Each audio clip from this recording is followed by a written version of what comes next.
I don't even know how to intro this video because there's nothing I can say that will actually do the scope of this corruption and diabolical scandal justice. But I will give you the premise. It's around Legos. And I know you probably immediately roll your eyes going, oh, well, that's probably nothing super crazy. Buster, you don't know the half of it. A YouTuber named RecklessBin conducted a thorough investigation on a huge Lego-related crime. It is a crazy web of malicious bad actors, shady individuals. It's like the Lego cartel. I don't know how to do this intro to really lay the foundation in a way that captures the scope because it is that big. So I highly recommend you watch his entire video. I'm going to go over a lot of it here because I have been captivated by this, and this is only part one. It actually, there's more to it, but I think it's only fitting that we start from the very beginning. Man spent his life collecting what's now known as the world's largest Lego Star Wars collection ever. It's estimated to be worth around $200,000. And then the entire thing got stolen, and the police are actively working with the thieves to cover the entire thing up. But the craziest part is that the collector doesn't even know that his collection's been stolen. Yeah, the collector's son, Brian, well, he reached out to me because he has no clue how to break this news to his dad. So that's the surface level analysis here. It becomes like a full-blown fucking noir film, though. It gets so deep. But fundamentally, a individual who has spent years and tons of money accumulating an extremely valuable Lego collection worth up to $200,000 of value has had it stolen from him, unbeknown to him, and unfortunately law enforcement has repeatedly shown that they have no interest in investigating this case or helping in any way, and have instead been far more on the side of the dubious perpetrators. And this individual's son has reached out to this YouTuber RecklessBin because he's just caught in between a rock and a hard cock at this point. Like, there's very few options left since going through the proper channels of, like, the police, who you would expect to, maybe do something about this because it is a crime, it is a big deal. That's a lot of money, by the way. But that was fruitless. They were far more interested in just shooing them away and even threatening to have them arrested multiple times.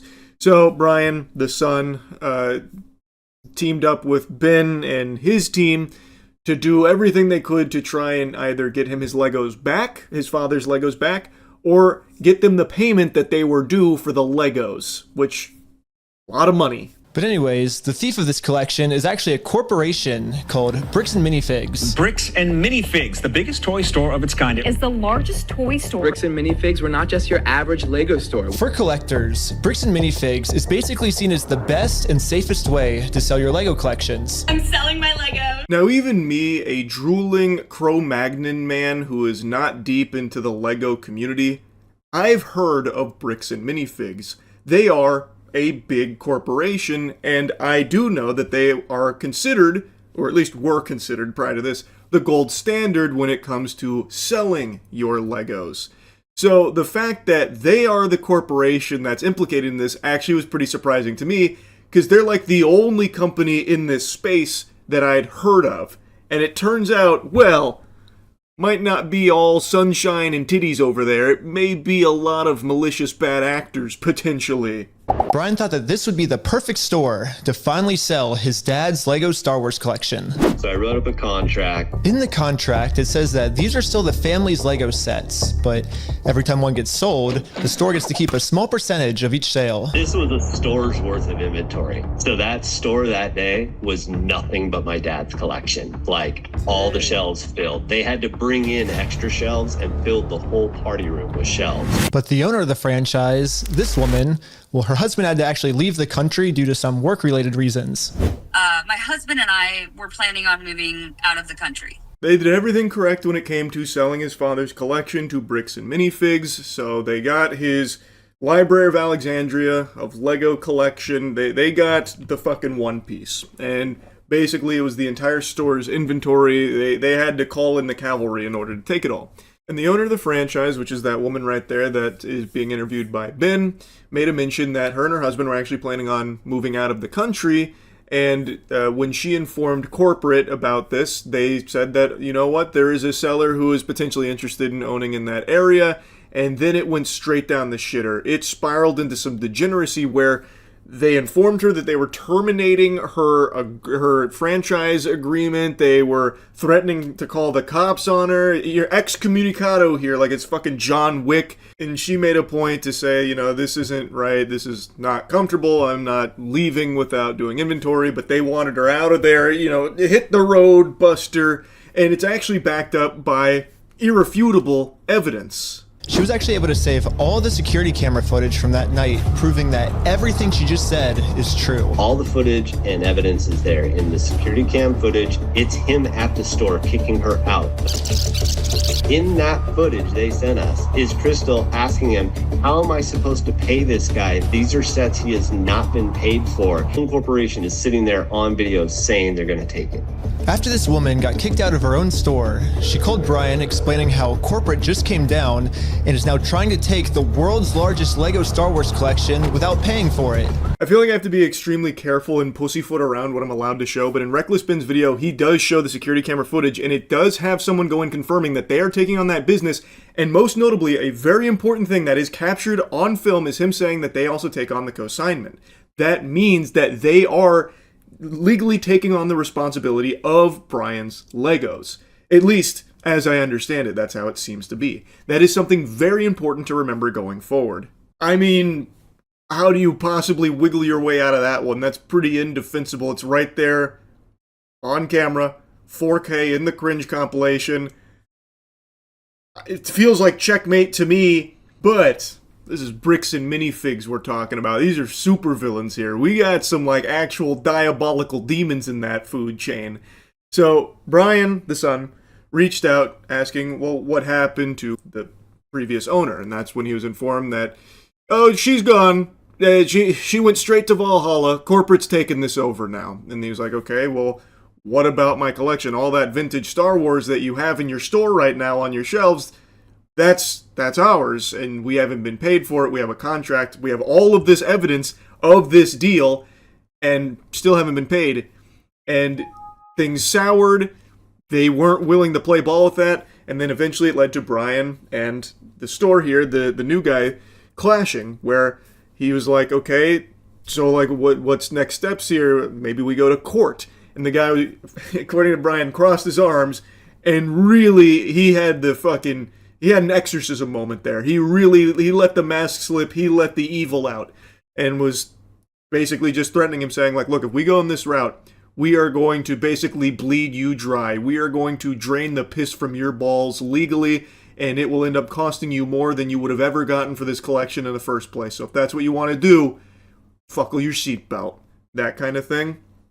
And Brian's like, okay, well, what was I supposed to do? Because Brian's father, the owner of this collection, has had health problems, and it's not exactly something they can afford to do, getting into this extremely lengthy, extremely expensive legal battle. So now that brings us to Reckless Ben's involvement here, because there aren't a ton of options for Brian's family.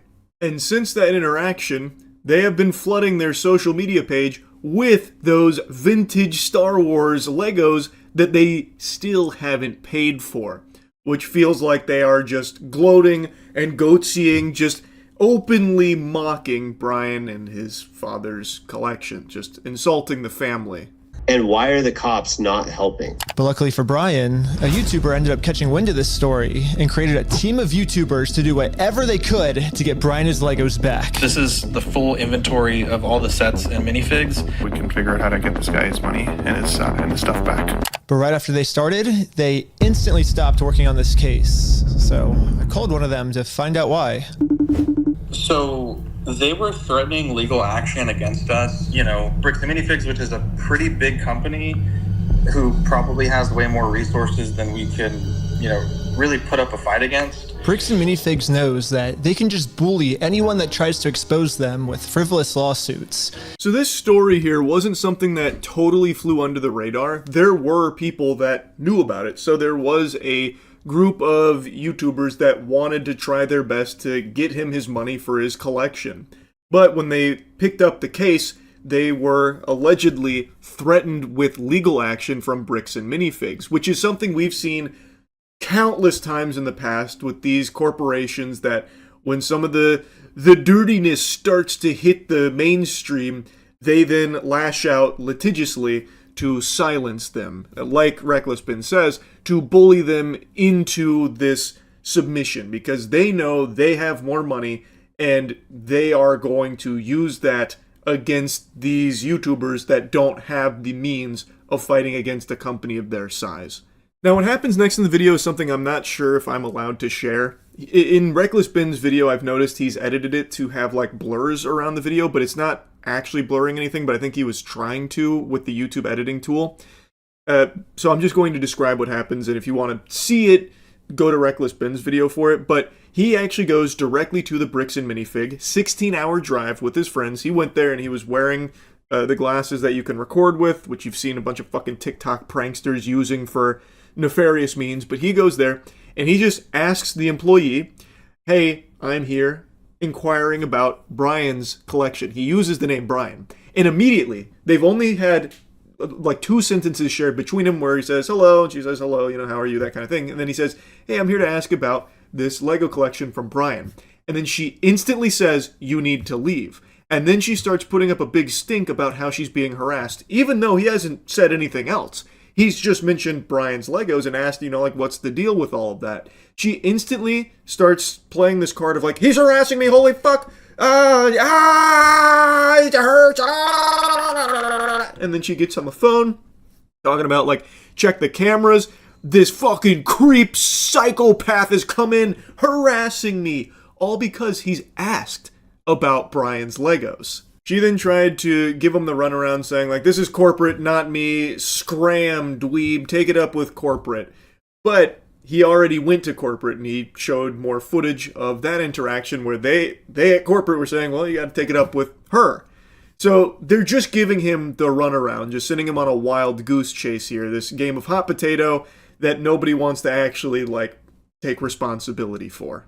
Eventually, he does get the owner of that shop on the horn and says, hey, I'm looking to get these Legos back for my friend. And he keeps saying, why do you think you're entitled to our inventory? And then he says, like, hey, look, I have the contract. These are still his Legos. And by the contract that they have, Brian, with this store, seems like they are indeed still his Legos. So he's saying, hey, they're his. And he goes, you stupid? Are you stupid? Are you an idiot? That's what the owner keeps saying to this guy. And then the police arrive. We just have them in the store, and we just like to pick them up, I guess, because they were going to sell it for us, but I guess they're not selling it for us anymore. But does it sound like they want you here, right? So they well, but they have our sets, though, yeah. I understand that. But right here, the factor is that they don't want you, they're a private-owned store, and they don't want you on the road. Okay. But I don't want them to keep the Lego sets, though. Okay. So yeah. The police officer literally didn't care at all that the store just stole $200,000 worth of Legos. For some reason, he made it seem like I was the bad guy. So you are trespass from here. So okay. Trespass for life. So if you come back. Oh, for life? Yeah. If you come back, you could be arrested. This part I feel like I can show. This is now outside of the business interacting with law enforcement, so I'm pretty sure this one's okay. You can see this interaction. So the officer shows up because the lady had called the police about all of this, and he is now being trespassed for life. He is blacklisted from entering this Bricks and Minifigs forever, till the heat death of the universe. And Reckless Bin is trying to explain, hey, I'm here because we had a deal. They're not selling the Legos, so I'm here to try and get them back. And he's not listening to it at all. He's not even entertaining the idea of, like, maybe he had a reason to be here. Maybe there is something going on. Brian did warn me that the police are actively trying to cover this up. So Brian and I are now officially trespassed from the store. And if we ever come back to ask for his own Lego collection back, then we're going to be arrested. Is there, I guess, a reason why they're able to just take all the Legos and not give it back, or? So, we just gotta leave. I just have to leave? So, leave now. Now, I've watched a lot of body cams. I'm something of a connoisseur of body cams, and this behavior from the officer is a little peculiar because in instances of, like, someone being trespassed, I've usually seen, like, a conversation about, like, what was your purpose here? Like, why were you here in the first place? And he's trying to explain, like, hey, look, they took this from me, like my friend. And then he's even asking the officer, well, what can I do to get it back then? And instead of answering that question, he's just like, nope, you've just got to leave. Which is odd, because typically, if there is like an actual reason for them being there, the officer, in the past from what I've seen, has guided them to like, hey, we'll take it up with this department, or we can look into this later, file a report, that kind of thing. The officer's not doing anything like that. He is instantly just shutting that shit down, putting the kibosh on it, just reiterating that you've got to leave.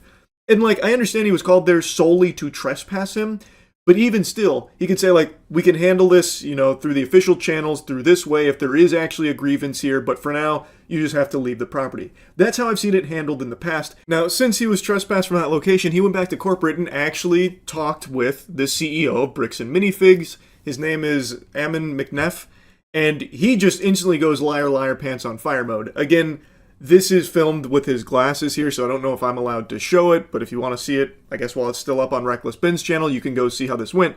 But he is now denying that they even have Brian's Legos. He's like, who is Brian? Who? I've never heard of that guy. So then Ben pulls up their social media showing all the posts that they have made about Brian's collection, his vintage Star Wars Legos, showing them that they are literally flaunting it, and even showing like where they talk about the value of his collection, showing it to his face that they do have his Legos. So even though he keeps like outright denying it, their own social media betrays his words. It then goes the same way it always seems to with these Bricks and Minifigs zombies. This guy actually has a cartoonishly evil mustache. He's got a twirled mustache, and he ends up just saying, you know what, you're wrong, get the fuck out of here, don't know what you're talking about, if you come back, you'll be arrested. So he gets the police on there, and he's basically been trespassed there, so he can't step foot. He then, through a series of plans, gets a employee of the store on his side, gets the owner's number, and then calls the owner directly, and finally presents the contract to the owner, who was once again doing the same thing the CEO was, saying, I don't know what Legos you're talking about, we don't have these Legos, what are you blabbering about, weirdo? So he sends him the contract, and he's like, oh, well, I never signed that contract, there's no signed contract with me.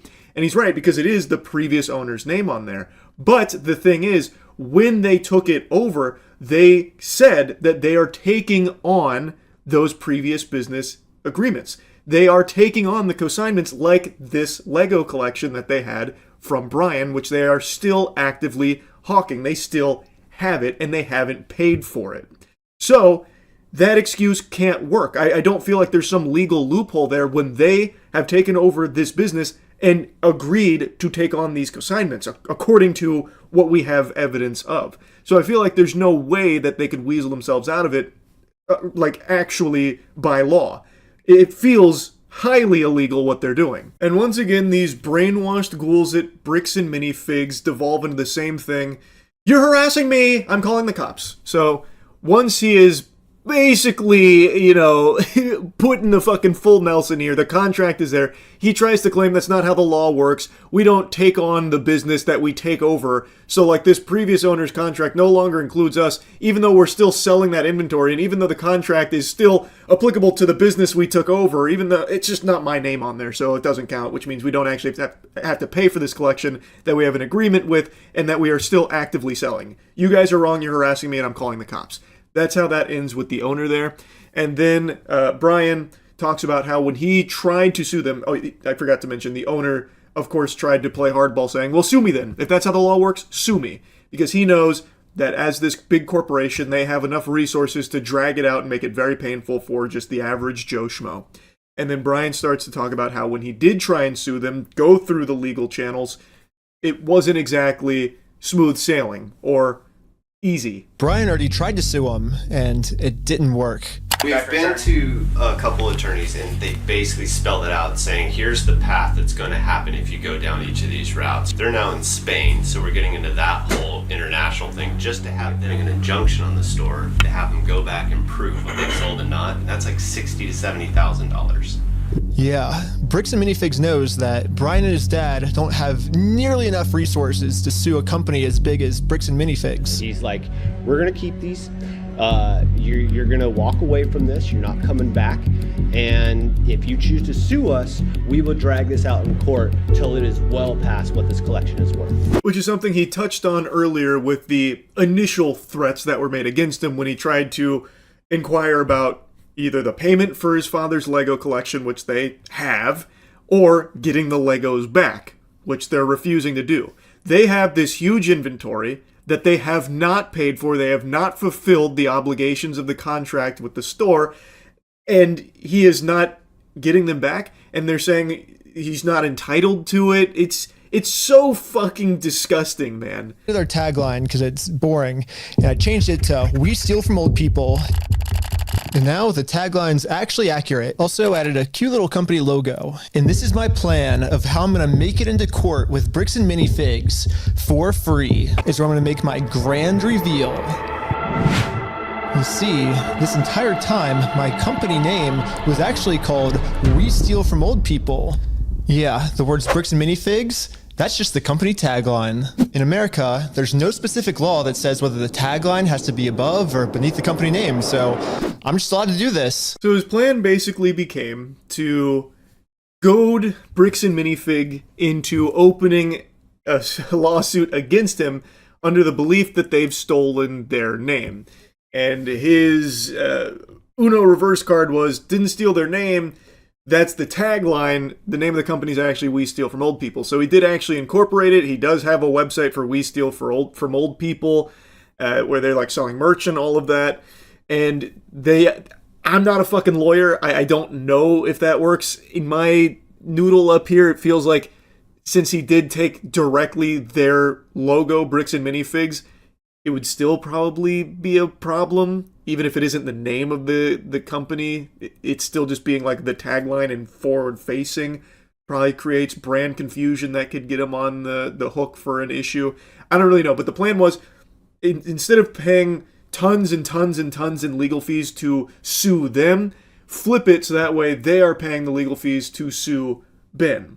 So that way they can get into court with them and hopefully reveal their shady, potentially illegal business practices. Now, the next sections in the video are highly entertaining to watch, but ultimately don't accomplish the goal of getting Bricks and Minifigs in court.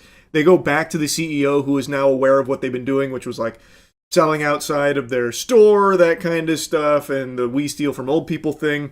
And they are a registered business, and he now knows that, and he knows that they can just keep kicking the can down the road, passing the responsibility off to franchisees instead of corporate, and that law enforcement won't step in because it's a civil matter. So the CEO is aware of all that, and thus is avoiding doing anything litigious against them. And so they try like a raffle scheme to get like the cops on their side.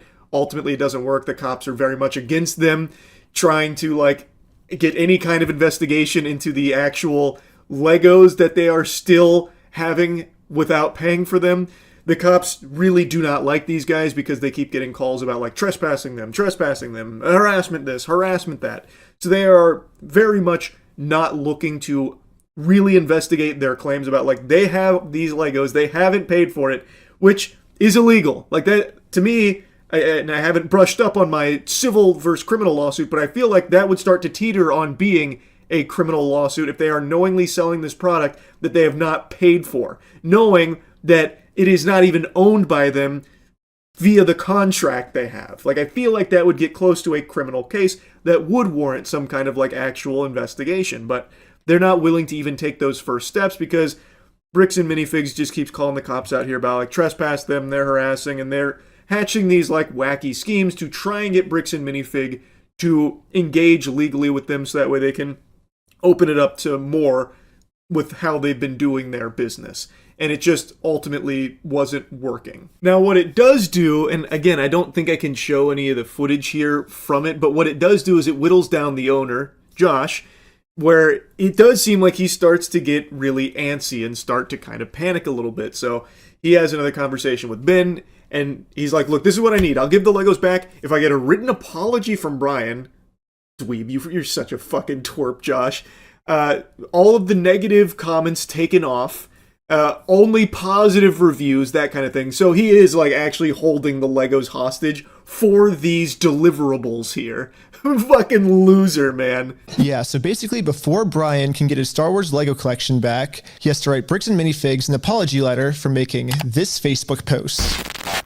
Bricks and Minifigs really doesn't like this Facebook post being up, because in this Facebook post, Brian calls Bricks and Minifigs out for stealing his Lego Star Wars collection. I'm not apologizing for shit. I agree, but it sucked. But here's like where we're at, right? If you could just write the letter, like we can get the Legos back. I walked in there with the best of intentions. Here's proof of my collection in the store. I want it back, and they've done nothing but lie and make my life a living fucking hell over this. I've gone through 9 months of anxiety, stress, hospital-ridden, medication-taking types of burden. Not downplaying what happened to you. It's just, No, I am not apologizing to this fucking asshole. It is just egregious to demand that the guy who only wants to either get the Legos back that his father has collected over the course of his life, or get paid for the Legos that you still have from his father's collection, is the one that is needing to apologize. I agree with Brian. Like, on pure principle alone, that's just totally fucking unacceptable. Like, to be the insufferable asshole who is knowingly engaging in this shadiness. I'll call it shadiness, but I think it's far harsher than that, but that's just allegedly. And then demanding that the guy who is representing his father, who is medication-ridden, who is not in the best of health, and only wanted to sell the collection to help with their living situation, is actually like the bad guy here, is just completely crazy. Plus, I don't trust them. I also would think, even if Brian did write that apology and take down the negative posts and like, oh, only positive posts going forward, fist bumps and all that, I still would be skeptical on if they would even follow through with giving the Legos back, or if they would just then use that as evidence when they do get to the next steps. Like, oh no, look, Brian apologized, so Brian was in the wrong. It was a big misunderstanding. See, Brian apologized, because then they would have that in writing and they'd be able to use that. It would likely be admissible in court, should it get there. So I would also be wary of doing this for that reason too. I don't think even if he did start writing the apology, and it's the most sincere thing ever, I still don't think they would actually give him his Legos back. It would just be used as a weapon against him. And this is something that Brian also made a mention of as it being a trap. And Ben actually had a really good idea here. So he once again contacted Josh, like, okay, Brian's going to make an apology video so that way we can move this along and get the Legos back. But what he did is he actually took a screenshot of Brian from an earlier conversation and had his friend do the audio and then just basically deep-faked Brian's apology video. But it was never Brian apologizing, it was his friend's statements coming out of Brian's mouth that was loosely lip-synced to it, and then sent it to Josh. Hi, I'm Penguinz0. And after just a little bit of deep faking, it now looks like this. Hi, I'm Penguinz0, and I apologize sincerely for accusing you guys of stealing my Legos. I was wrong, and you were right. This is the ultimate test. Was Josh being sincere, or was this all just one big trick?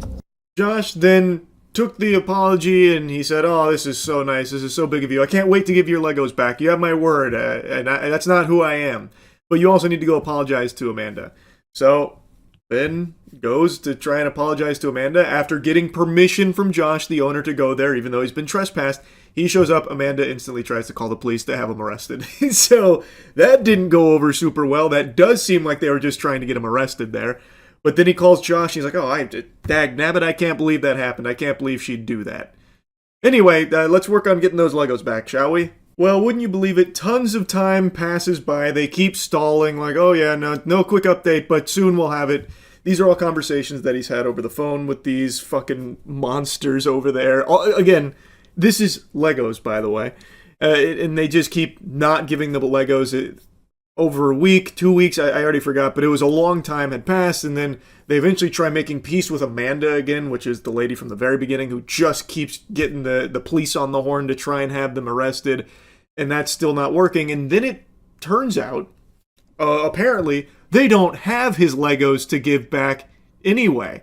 He's saying the shelves are empty, there's no Legos to even give back, which is very contradictory to what Josh said not too long ago about like, oh yeah, we'll definitely give it back after this apology, it's coming. And they'd stalled for so long about, oh yeah, the Legos are coming, just, big hiccup here, unforeseen circumstances there, that kind of thing. But now they're saying, oh no, we just don't have it to give back. So these are just actual fucking degenerate scammers, allegedly, is what it looks like. These are just fucking awful people here at Bricks and Minifigs. So basically, these are my two options. I can do what Josh wants me to do and shut up, which I can say right now, I'm definitely not doing that. So what's the alternative? I can, I guess, raise hundreds of thousands of dollars somehow, and then maybe spend 3 to 4 years in court fighting them, and somehow if I win, then we can finally get the family their Legos back. Yeah, both of these options suck. Or maybe I can somehow find a way to engineer a third option, which I call option number 3, small claims court. Think about it, small claims court is basically just like big boy court, except it costs basically nothing, and you get a judgment pretty much instantly. After another hostile conversation with Josh, where Josh is melting down again after still not giving the Legos back after he promised he would do, you know, and again, Josh is a man of his word according to the phone calls here. It now has boiled down to only one option left, which is small claims court, because the big court is way too expensive. Now, what happened next, I couldn't actually believe. I was stunned. I can't recommend watching this video enough. They went through all the proper motions and channels from what I can see. Again, I'm not an expert, but it looks like they did squeak out the W with the small claims. Like, they didn't actually show up or do anything like they were supposed to, Bricks and Minifig, that is. So, Ben and the gang, they did win that, and when they went to collect, they actually shut down the store permanently. That was their response to it. They just closed operations of that location. Holy shit. Since they didn't respond, you can move forward with a motion for default judgment. Okay, awesome. Well, thank you so much. Yes, since Bricks and Minifigs didn't respond, it looks like we win by default. Congratulations, you won the court case. Wait, what? I couldn't believe it. Literally one day after we filed motion for default judgment, they permanently closed down the store. At first, it did feel kind of cool that our plan worked so well, it completely shut them down. But pretty quickly it sunk in that we are not the winners here. The only winners today is Bricks and Minifigs. Now, there's absolutely no way to hold this store liable for what they did. I guess Bricks and Minifigs was kind of embarrassed by this decision and forgot to mark online that their store is closed. So, over the next few days, a bunch of negative reviews started coming in of people expecting an open store, but then being met with this. Fucking cinema. Like, yes, it is not a good ending because now they still haven't paid Brian for the collection, and they still got to get away with all of it. They just closed this one store, but they're still a big corporation, so, like Ben said, they are still kind of the winners here, even though they lost the small claims court here. They just shut this down and move on, but it did end with a flood of negative reviews for Bricks and Minifigs because, well, they didn't even really inform their customers about this closure because it was so instantaneous after the small claims default judgment, I guess. Pretty fucking wacky. What a diabolical company. Again, this is all over Legos, by the way. And the cops at no point were ever on, like, the side of Ben, and yet still, they were able to squeeze out something, I think, pretty impressive here. The cops were always on Bricks and Minifig's side, even at times seemingly going out of their way to be on their side, which is extremely annoying. Like, I don't think they were getting, you know, money under the table for their cooperation or anything like that. It is just one of those things where I guess they just believe that the business can do no wrong and that this must just be some wacky psycho doing shit to be disruptive. But really, Bricks and Minifigs are the bad guys here from all available evidence. And the only way to let the world know is for me to give them an official closing ceremony. I guess someone driving by happened to take a picture of the sign we put up and posted it on social media. And pretty much immediately, we started going absolutely viral. The entire world has now seen this crime that Bricks and Minifigs has committed. And because of this, they finally marked on Google that their store is permanently closed. I've been reading about this Bricks and Minifigs in Salem, Oregon that's got this sign out in front of it. It's been over a week. The sign is still up, and people have been traveling from all over just to come and take a picture with this sign. If you drive through Crazier, you may have noticed a mysterious sign appear recently outside the closed Mini Bricks and Fig store. Banger. That's so good. So the sign popped off here because it's the only way to, like, let people know why that store's closed, what all has happened there, what's gone on, why is it no longer operational? And then it just started to naturally, organically catch wind online in like the Lego community, and then exploded beyond the Lego community. And apparently all of this is still just the first part of this saga here, this Lego adventure. Part 2's up on his Patreon, and he gave like a sizzler reel where apparently he is in handcuffs, him and his whole group are. I don't know how it pops off to that degree, because it looks like they're at their own home with it. It's seemingly pretty fucking wild in part 2, but yeah, even just part 1 had me stunned. The depth of depravity for Legos from this company, seemingly, is unbelievable. I had to yap about this. It was an incredible video. Again, I highly recommend you go watch the entire thing from Reckless Ben. I just couldn't help but blabber about it. Fucking home run of a video here. And a big fuck you to Bricks and Minifigs. Anyway, that's really about it. So yeah. I have to do a follow-up to the video earlier today covering the Lego scandal. If you haven't watched that video, nothing I'm going to talk about makes sense here. It's going to be all mumbo-jumbo. It's going to sound like that episode of Rugrats where Spike was hearing Tommy Pickles' parents talk, and it was just all... So, if you don't know anything about the Lego scandal, you can either watch the video from earlier today, watch Reckless Ben's video, which is where it all stems from, a thorough investigation through a unbelievably deep rabbit hole of corruption, depravity, and just absurdity all around Legos. In a nutshell, I guess I'll give you like the synopsis. A man named Brian took his father's Lego collection to a corporation called Bricks and Minifigs, which is a huge business in the Lego community, and he was selling the collection to them. The way that that's structured is they take the collection, they sell it, and he gets money for it. They had a contract in place with this location. It's an extremely valuable Lego collection, roughly around 200,000 clams worth, and Brian's father is not in the best of health, so this money was actually going to be used for very important things. And to fast forward, basically, he never received any kind of payment for it, but they did take all of the Legos. They had his whole inventory and were actively promoting it, marketing it, and seemingly selling it without ever having followed through on the terms of that agreement that they had with Brian. And in the contract, it is explicitly stated that he still owns the Legos. He never relinquished ownership of the Legos or anything. So he was still entitled to those products that he brought them should he request them back, presumably. And he did. He asked for them back. They kept refusing. He eventually got trespassed, apparently. Then Reckless Ben got on the case to try and get the Legos back. They refused. And it was a tooth and nail battle the whole way. And as far as we know, the public right now, it is still unresolved. They still have his Legos being fucking held hostage like it's some kind of ISIS terrorist negotiation. And he is not getting them back and has still not received payment for anything that they had sold from his collection, presumably. And that's only the tip of the iceberg. We've only got one fingernail on the titty and haven't even begun to suckle the milk out from the bosom.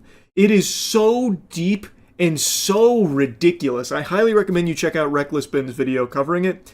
But I want to give you a follow-up here because they did respond to his video. I only just now learned this.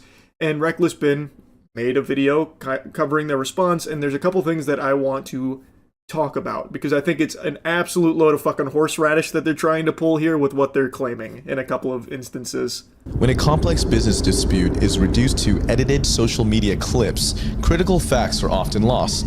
While we will not litigate this online, which they are currently doing, we want to clarify the core situation. Okay, so I see what they're saying. So right now they're saying this is all a big misunderstanding.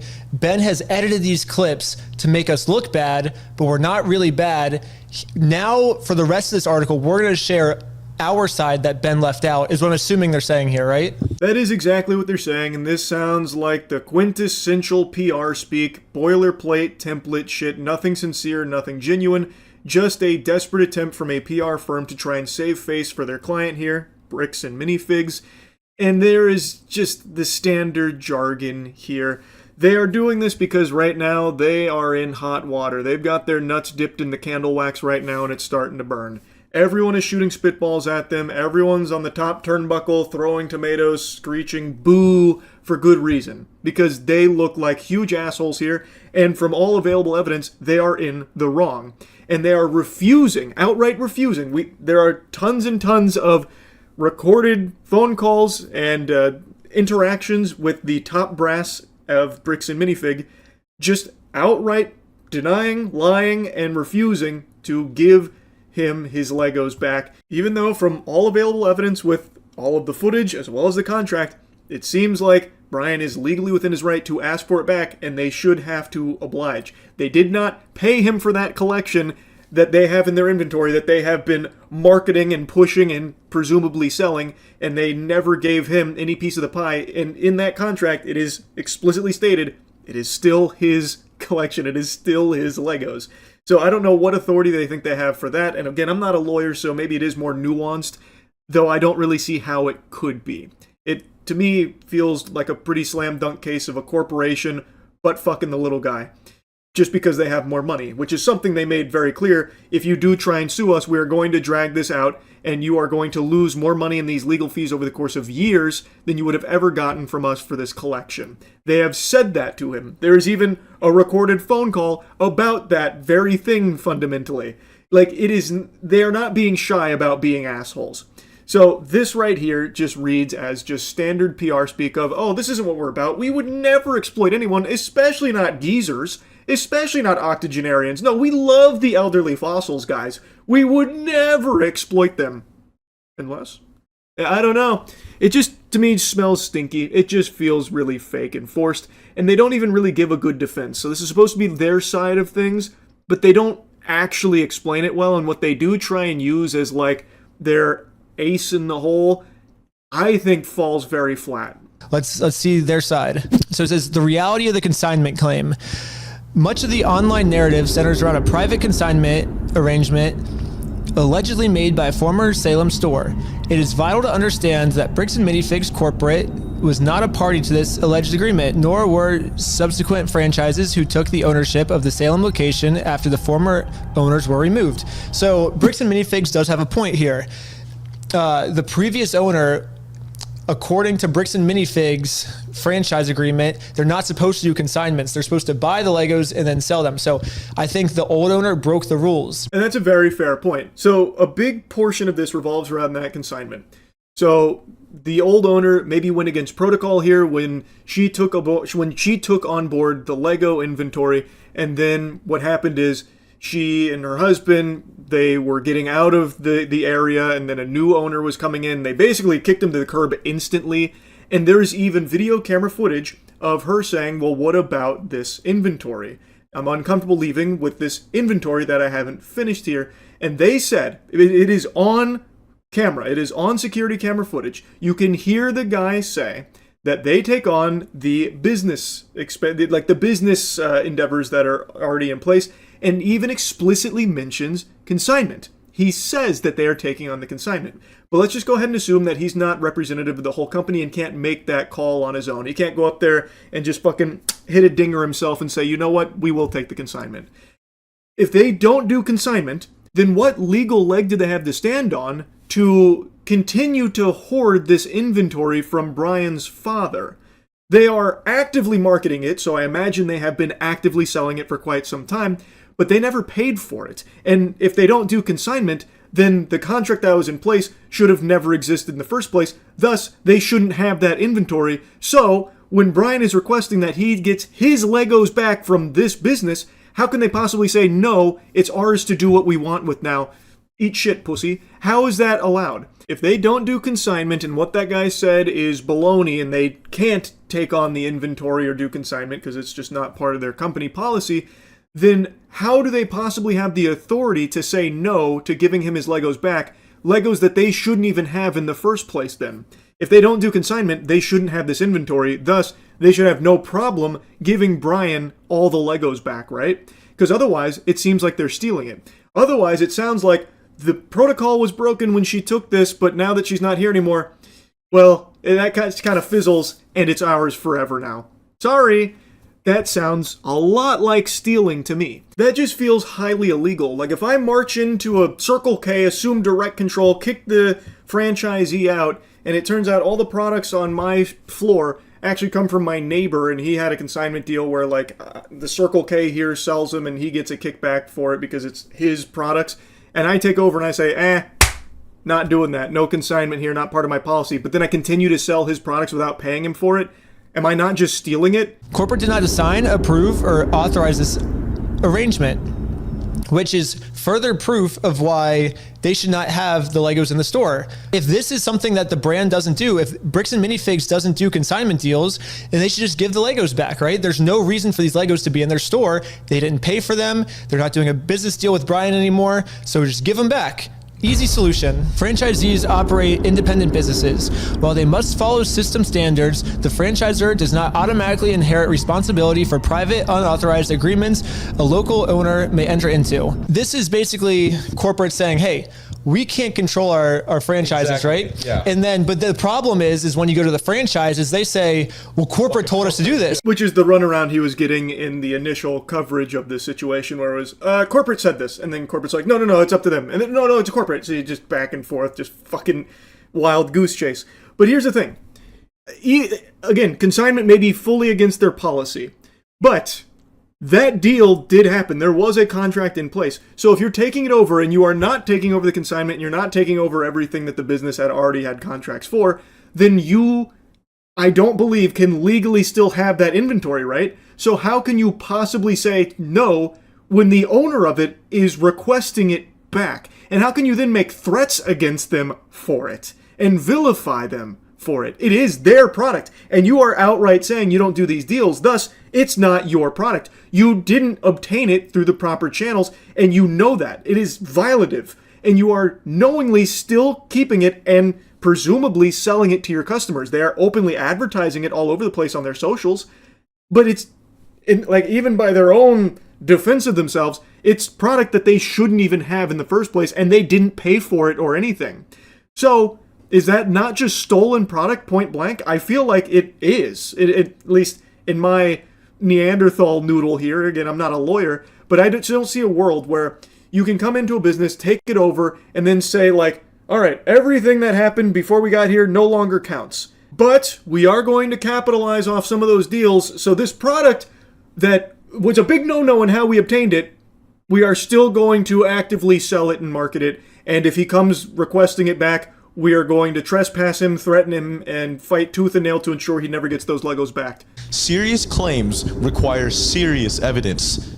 I do agree. We both agree with that. Yes. We have repeatedly asked for the original documents and undoctored recordings that support these accusations. So isn't that funny? Didn't we try to get the evidence over to you guys? Yeah, did I remember that time when I had all the evidence in my hand and I walked into the store and I just said, hey, here's all the evidence. I'm not judging you. Let's figure this out. And what did they do? Can we have like a clip like playing right now? Yeah, let's roll the clip. I'm going to play it safe here again in this video, not show any of those clips because they were recorded through like the glasses and stuff. But if you want to see it, I highly recommend going to Reckless Ben's channel to support him for this super thorough investigation. But they do have irrefutable proof that they did just take the full brass tacks evidence. No nonsense. No horse hockey, just the actual cold hard facts. They did take it to them. They did nothing with it. Also, I don't know what they mean by undoctored recordings. Like, it is just the recordings that they put in the video. Like, I don't really see where they could have, like, fudged anything. And again, they did actively try to just present all of the evidence to get it solved because the mission was to just get him his Legos back or what he's entitled to. And they didn't want to play ball with it. Instead, at every opportunity, they tried to have them arrested, trespassing them, claiming harassment. And they did actively work to try and get the law enforcement to throw them in the handcuffs and take them to the slammer. They tried all of the proper avenues of just presenting the evidence and delivering the evidence to corporate and to the people in charge. But they refused it. They denied it. They lied. So what else are they going to do? Well, this. Making a public spectacle out of it, putting it on everyone's radar, because this is a public service that they're doing here.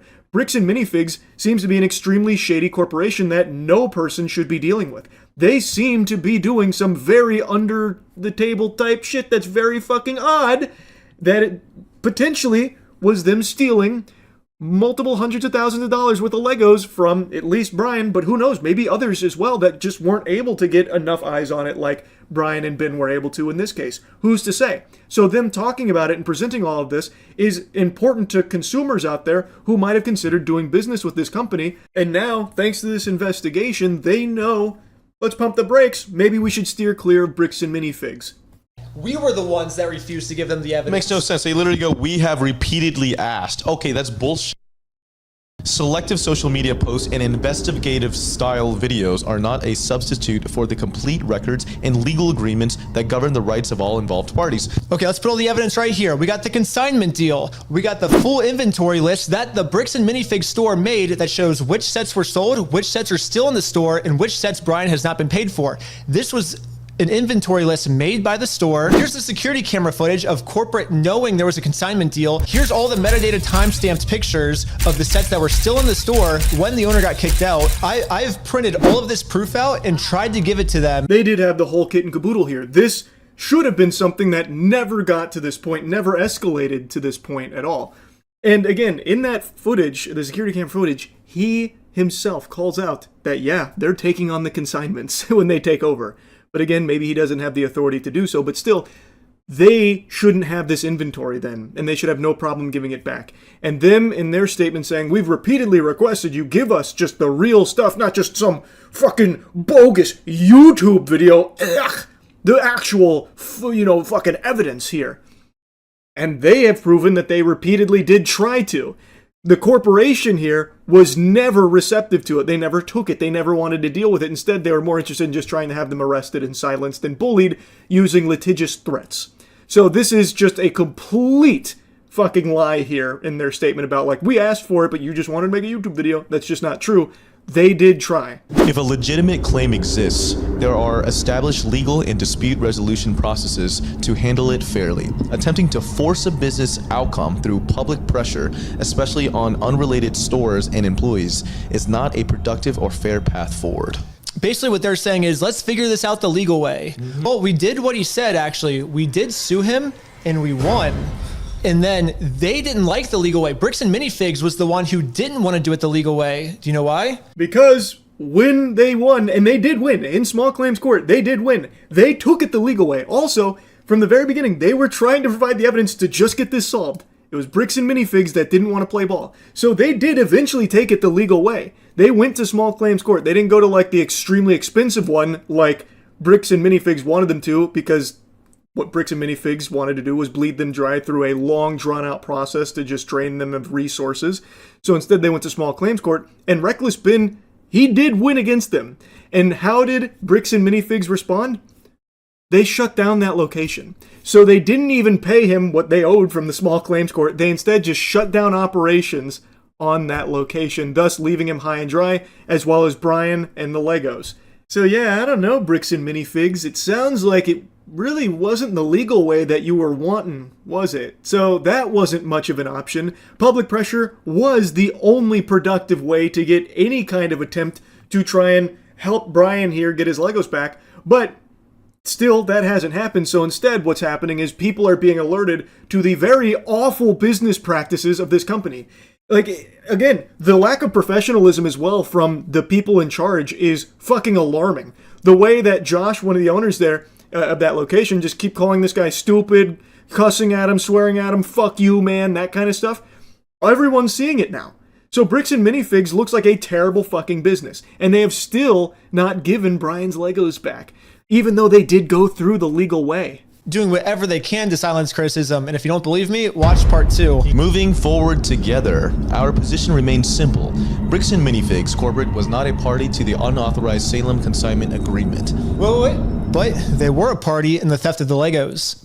Any legitimate claims should be resolved through the proper legal channels where facts can be evaluated fairly. And we already did that. Yep. Facts. Bricks and Minifigs keeps trying to alt by saying the facts, that kind of thing, but the facts betray them. Even their own defense isn't watertight because they keep bringing up that they don't take on the consignment, which, again, it's on video of the guy saying, yeah, we take it on, but if that's just, if that's horseradish, fine, you don't take on consignment, but then you knowingly have inventory that was taken through this consignment and you are not giving it back even though the owner of it is requesting it. Thus, you are taking this inventory that you don't have a right to and selling it and not paying for it.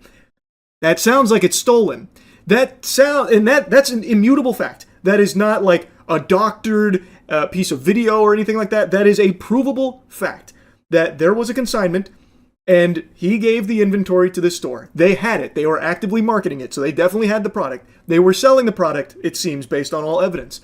And now, according to Bricks and Minifig, they don't do consignment. Thus, why the fuck aren't they giving him his Legos back?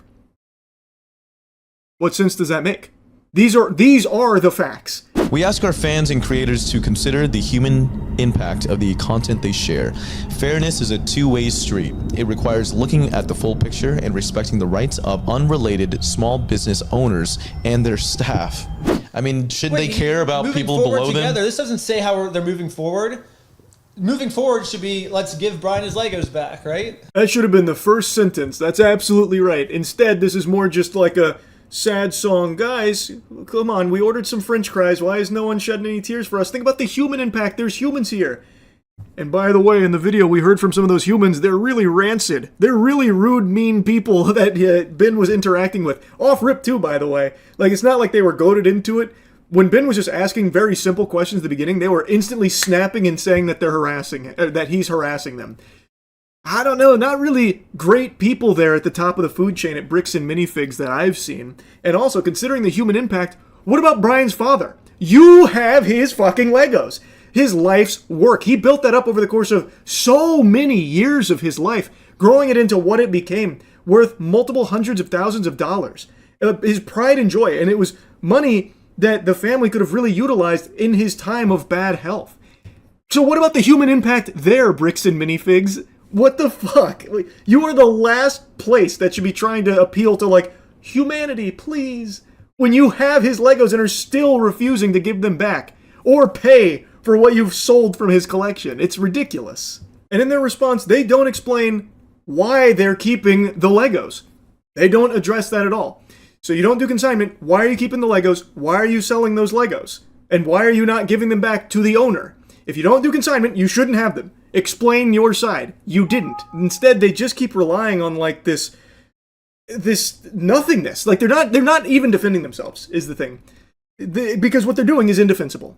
So their response was fucking terrible. Anyway, I just had to do a follow-up once I saw that they responded. Anyway, that's really about it. So yeah.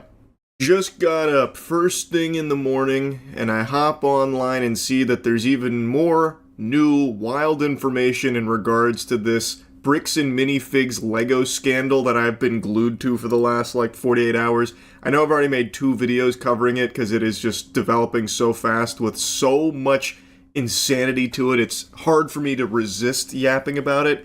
And now the former owner of the Bricks and Minifigs that kind of kicked off this entire thing, the Powder Keg, has come forward to give her side of things, and she provides some evidence that is damning to Bricks and Minifigs. This corporation is just downright evil, it seems. It's like fucking Umbrella Corps. Like, I wouldn't be surprised if they just released a T-virus to distract us from all of their shady dealings in the Lego community. Now, real quick before diving in, I want to put something positive on your radar for anyone out there looking to upgrade their PC. At Starforge, we're doing a big memorial sale for the whole week.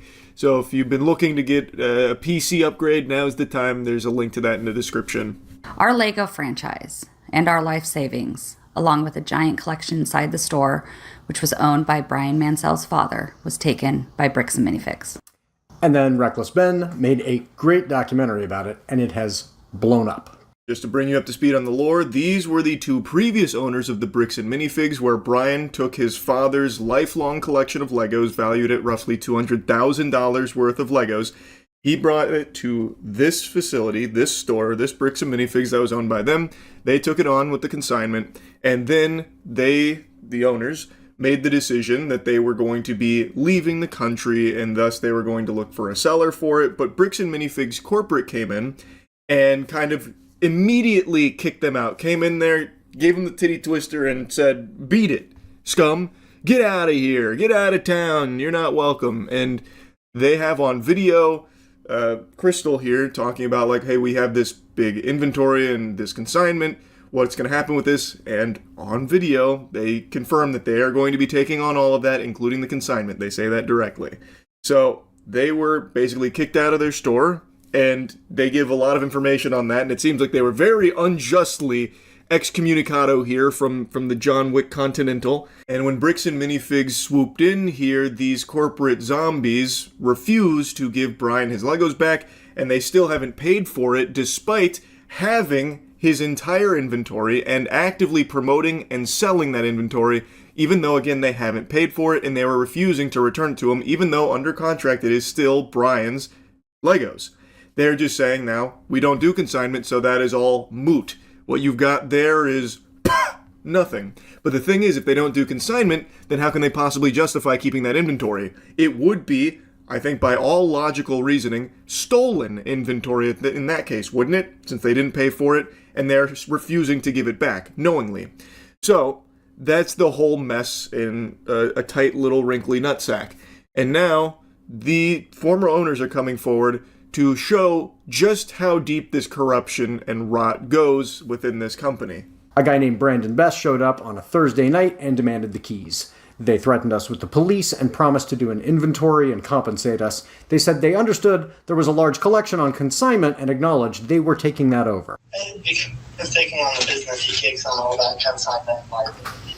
So when they informed corporate about them potentially moving, it all started to get very messy and sloppy here. So this was the security footage that I had mentioned in Reckless Bin's video that I was hesitant to show, but now coming directly from the source that gathered the security camera footage, I feel more comfortable showing it. It is very clearly in plain English. There's no riddles here. It's not, mumbo jumbo. They are saying that they are taking on the consignment liability and, that kind of stuff. It is right there. But again, if he didn't have the authority to make that decision and do that, then they should have been immediately giving Brian his Legos back when requested, because they didn't pay for it. They don't do consignment. Thus, they have no legal right to have that inventory and sell it.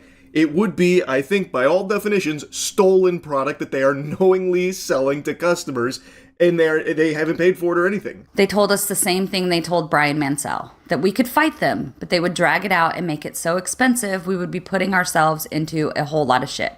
Their words. Here's their executive product manager and director of operations, Kai McAllister, on the phone with us the night they took the store. If we go the legal route, it's going to be a very expensive battle for you, and it's not going to be a good position for you guys to get into. There's not a whole lot of options for you. If you want to go the legal route, it's just going to be a mess, and it's going to be expensive for you. Yeah, so why not consider talking with us rather than leaping to this? We jumped on the call with Crystal this morning. And you talked with her, or you talked at her? We talked at her. If you fight this, then you're putting yourself into a whole lot of shit. It sounds like a threat, and I can acknowledge you feeling that, because in a way it is. I mean, we have no choice, correct? Yes. Sid from Toy Story here, Kai McAllister, on the phone, on the horn, directly making these threats. And again, this is the Bricks and Minifigs classic. This is their John Madden playbook, and they don't deviate from it. If you speak out against them, they will bully you into silence with litigious fucking iron fist. Or, in this case, if you look to try and get what you are entitled to, they will also threaten you with legal action. And they know that they probably wouldn't win, but they know that they have enough money to drag it out, bleed you dry, and make it extremely painful, stressful, and you would likely end up losing more money than you would ever gain from it. That is just the classic villain approach to shit. It is crazy how he's not even shy about it. In fact, he almost sounds proud. I can kind of hear like a small little boner forming in his pants. He's getting chubbed. Because he even says, I know you might perceive that as a threat. And it kind of is. Yes. Yes, it is. Like, that is Bricks and Minifigs. And like I said, their CEO literally has the cartoonishly evil mustache. He has a twirled evil mustache. This company is so fucked, it's unreal. Notice, that's not some franchisee. That's corporate. They want to pretend they're not involved, but they have been involved every step of the way. Of course, this was a nightmare. We were about to move and now had our life savings taken from us. We still tried, but this loss made the relocation untenable. Eventually, we were able to find a lawyer to represent us in Utah, where BAM is headquartered. We tried to negotiate with BAM. Just as they threatened, they dragged everything out and refused to even offer a settlement. I don't think there's a single human soul on the planet that bought the bricks and minifigs side of this story where they weren't involved, and this is all just the previous franchisees' dirty dealings, and they fucked it all up. It's their fault. Corporate was never involved. I think it was very clear from Reckless Ben's coverage. Corporate was very much involved here. They had their finger in the pie at all times. They were constantly in there fucking fingering it around. They were the puppet masters behind all of the degenerate, vile shit that was unfolding here in this whole Lego scandal. So hearing it from the owners, like, confirming that no, corporate's been here from the beginning, and in fact, when we tried to, legally go after them, the thing that Bricks and Minifigs said Reckless Ben needed to do it the legal way, which, again, he did win, and then they just closed the shop permanently, by the way, but they also did the same thing. They went through the legal way, but because Bricks and Minifigs has so many resources at their disposal, they can just drag it out forever and then not even make any kind of settlement offer or anything. They can just indefinitely keep fucking hurting you and wringing you out like a towel. They've tried arguments that are so contradictory. They make no sense when put together. They claim they own the store so they can take it, and also that they never owned the store in between taking it from us and selling it to Brandon Best and Josh Johnson. It can't be both. They claim in their newest public statement that it's all our fault they took Brian Mansell's father's collection because they don't allow consignments. But they were always aware of the consignment. They promoted it when it was on the news and in the newspaper a year before they took our store, and the franchise agreement expressly allows consignment, in contradiction of their newest statement. Yeah, to me, and keep in mind, I don't have the Sharingan of a lawyer or anything, that feels like the dagger. That feels like it is just case closed and kaput, and Bricks and Minifigs has been blowing smoke up people's asses. And most asses were closed anyway, they weren't receptive to the smoke, no one really believed it. But her sharing this, where it just does explicitly state, franchisee may also offer consignment services, and then it goes on probably to say, like, approved by, multiple parties with that kind of thing. But they do actually lay out that consignment is something that is permissible given whatever other circumstances. It seems like she didn't even break any protocol then by taking on this consignment, especially considering when they did take over the store, they also promoted the consignment. They promoted the inventory and sold it. So then now coming forward and saying, no, we don't do that, so it's all moot, it's all her fault, we did nothing wrong, is entirely fucking delusional and is just a complete fabrication and seems fraudulent. Because she's provided proof that they do allow consignment services, at least in some cases. They were aware of the inventory through the consignment. They were fucking promoting and selling it, presumably. And on that security camera footage, they even had the rep outright say they take on the consignment liability. And now they're here saying, nope, we don't do that.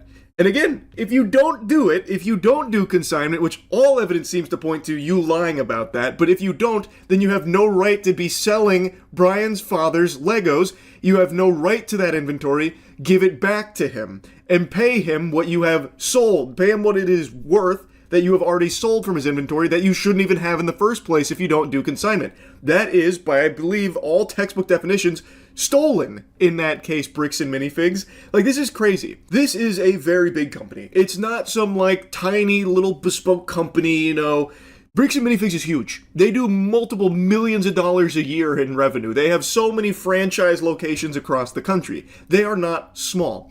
And now they have run their reputation into the shitter over this here. They could have paid him the money that it was worth and what they owed him from what they were selling, or they could have given him the Legos back. They have had ample opportunity to do so to save their own ass, and they refuse to. They are digging their heels in and continuing to shit on the little guy.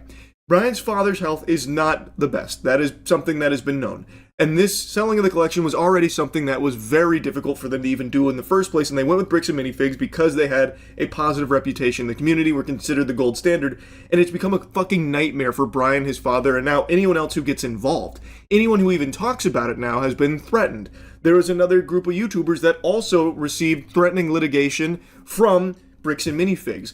This company is just untrustworthy, it's shady, and no sensible person should be doing business with them under any circumstances based on everything that's now come to light about them. And they're still doing it. They still refuse to admit any wrongdoing. They still refuse to give Brian his father's Legos back.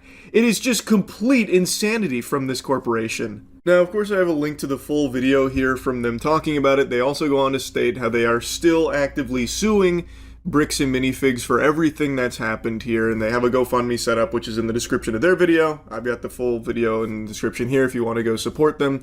They also mention that they believe that this will be helpful in Brian's case here, because if they win that lawsuit, they obviously will put in the $200,000, the value of Brian's father's collection, in damages in their lawsuit, because that is a big part of their damages.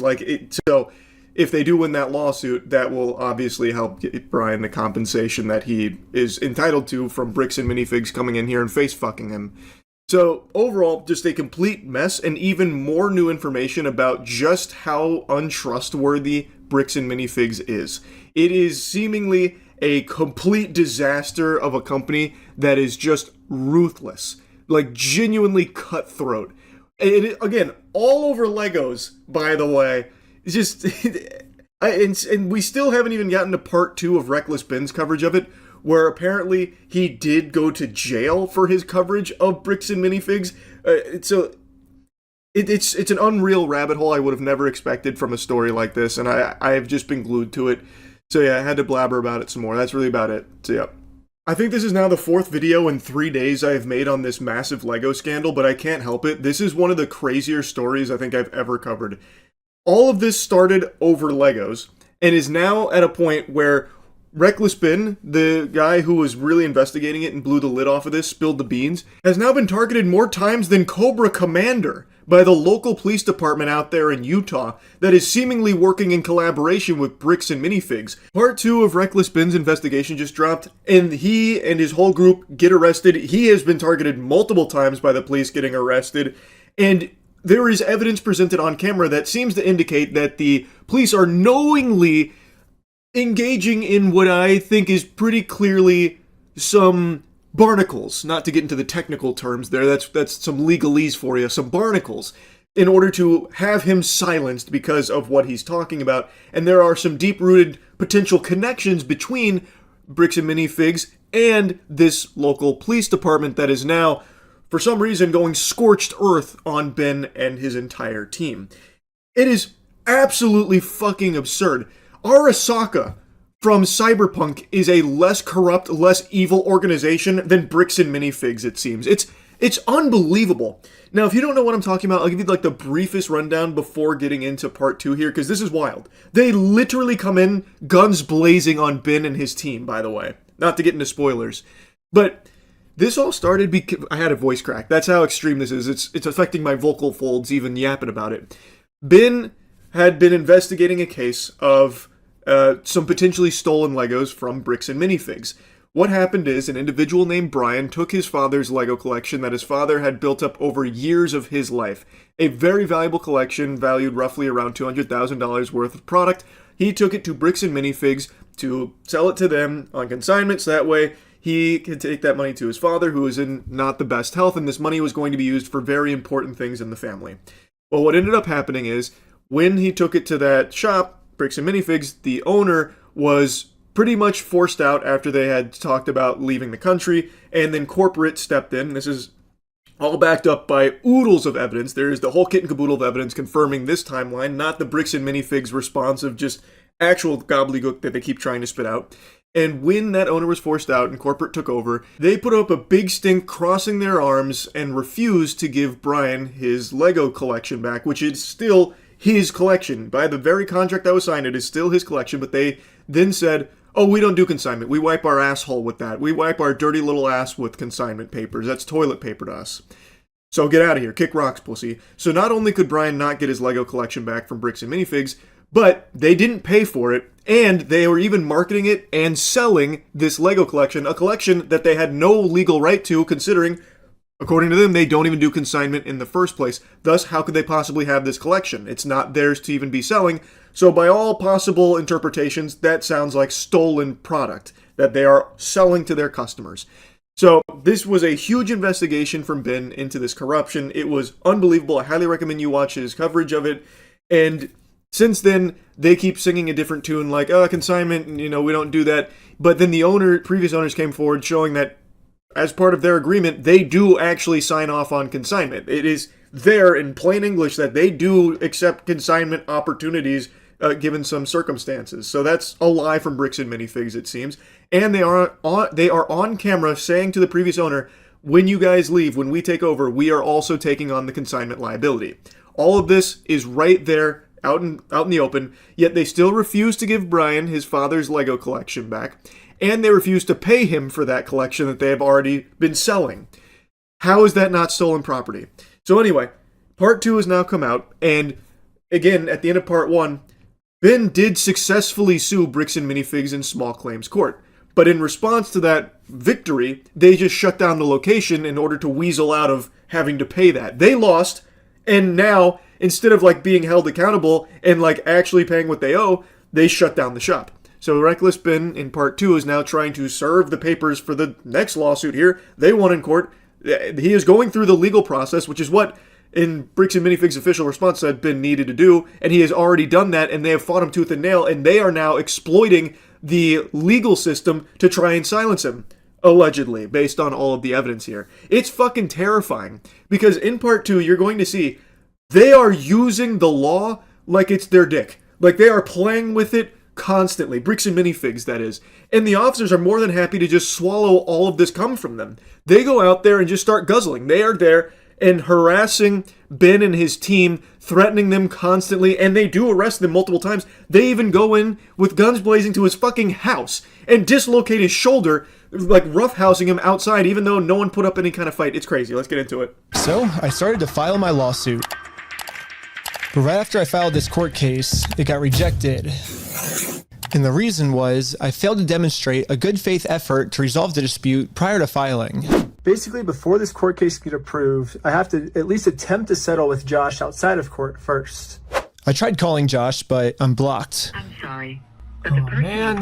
Basically, if Josh wants to save the day, I got him a trophy that says, Joshua Johnson saved the day.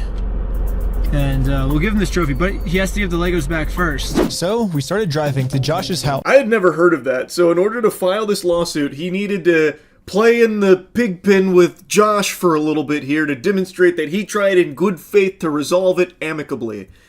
So that's exactly what Ben tried to do. He drove out to Josh in order to meet him in person to try and just squash the beef right then and there and get the Legos back so that way it didn't have to go through the legal system here with this lawsuit.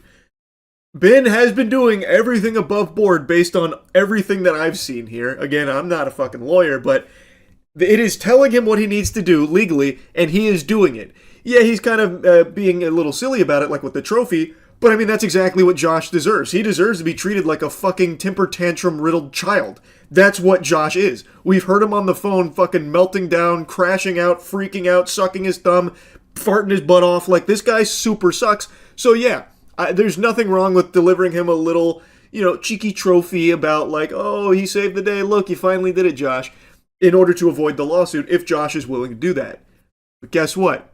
Josh isn't that much of a man. He's a little bitch. This happened. The police just showed up. What the heck? Why are the police at his house? Oh, there's another one, dude. 2 cop cars. My name's Officer Richardson, American Police. The reason I stopped you is the stop sign. You didn't stop that. I didn't? No. I thought I stopped. Yeah, you definitely stopped. You said you ran a stop sign? Huh? You said you ran a stop sign? I didn't see what happened. Yeah, I was like... Because we definitely stopped at the stop sign. Stopped. Yeah. I was so sure that we stopped at the stop sign that I actually requested all the police footage of this. And as you can see, we didn't even do a rolling stop. We fully stopped at the stop sign. So this is an illegal traffic stop. Yeah, the corruption kicks off immediately upon Ben even entering the zone here. He's in the fucking PvP-enabled zone now. So Ben gets in the server, and Josh was alerted to it, potentially, from some of the other Bricks and Minifigs associates that knew that Ben was there. So, as they're going to try and, have this peaceful conversation with Josh about this whole thing, as he is required to do by law as the first steps before filing a lawsuit, Josh has already alerted the police there. So Josh already hunkers down, surrounded by his own private military force here with the Utah Police Department that's protecting him, and they decide to initiate what seems to be an illegal traffic stop here on Ben, saying that he didn't stop at the stop sign, but he requested the footage from the cops on the dash cam. You can see them stop. They stopped. I think it's pretty obvious they were just looking for an excuse to stop them and intimidate them. So who's Ben? Me? Ben? How's Utah? It's good. Like it? We were forced to go home without having this good faith conversation the court requires us to have. Pretty cool officer. He thinks he's in an action movie or something. Hey, Ben, how's Utah, bud? I don't know why he's acting like that. That's so cringe. But anyway, Ben then explains the reason for being there. He then goes back to the car, and this is all on body cam. He says, give me the ID for Reckless Ben. Everything else he said was a lie. Even though Ben was telling him the true story, they just immediately write it off as a lie, showing pretty clearly that they are already against Ben and his team, trying to get justice for an old man who has been butt-fucked by this massive corporation, and they are trying to do it legally through the legal system that is instructing them to go there and have that conversation with Josh peacefully, but they're not letting him do that, so they had to go home empty-handed because, well, the police weren't going to allow that to happen. I actually remembered that there's another owner of the store named Brandon Best. Brandon is the guy in the security camera footage that illegally kicked the first owner out of the store so he could steal all their Legos. I tried calling him, but I am also blocked. I'm sorry. The only option left is to show up to his house. Hello. Hey, how's it going? Hello? So with that now being a dead end, that quest has failed. He still has to demonstrate to the court that in good faith he had a conversation to try and solve it peacefully. So instead, he is now going to one of the other owners, Brandon Best. And Brandon actually does answer the door, but Brandon seems to be in a fugue state. This guy comes out there like he's fucking possessed. I don't even think he knows what planet he's on. Brandon comes out there like he's confused on what year it is. Hey, well, I was wondering if you'd be down to pay us for the lawsuit that we won.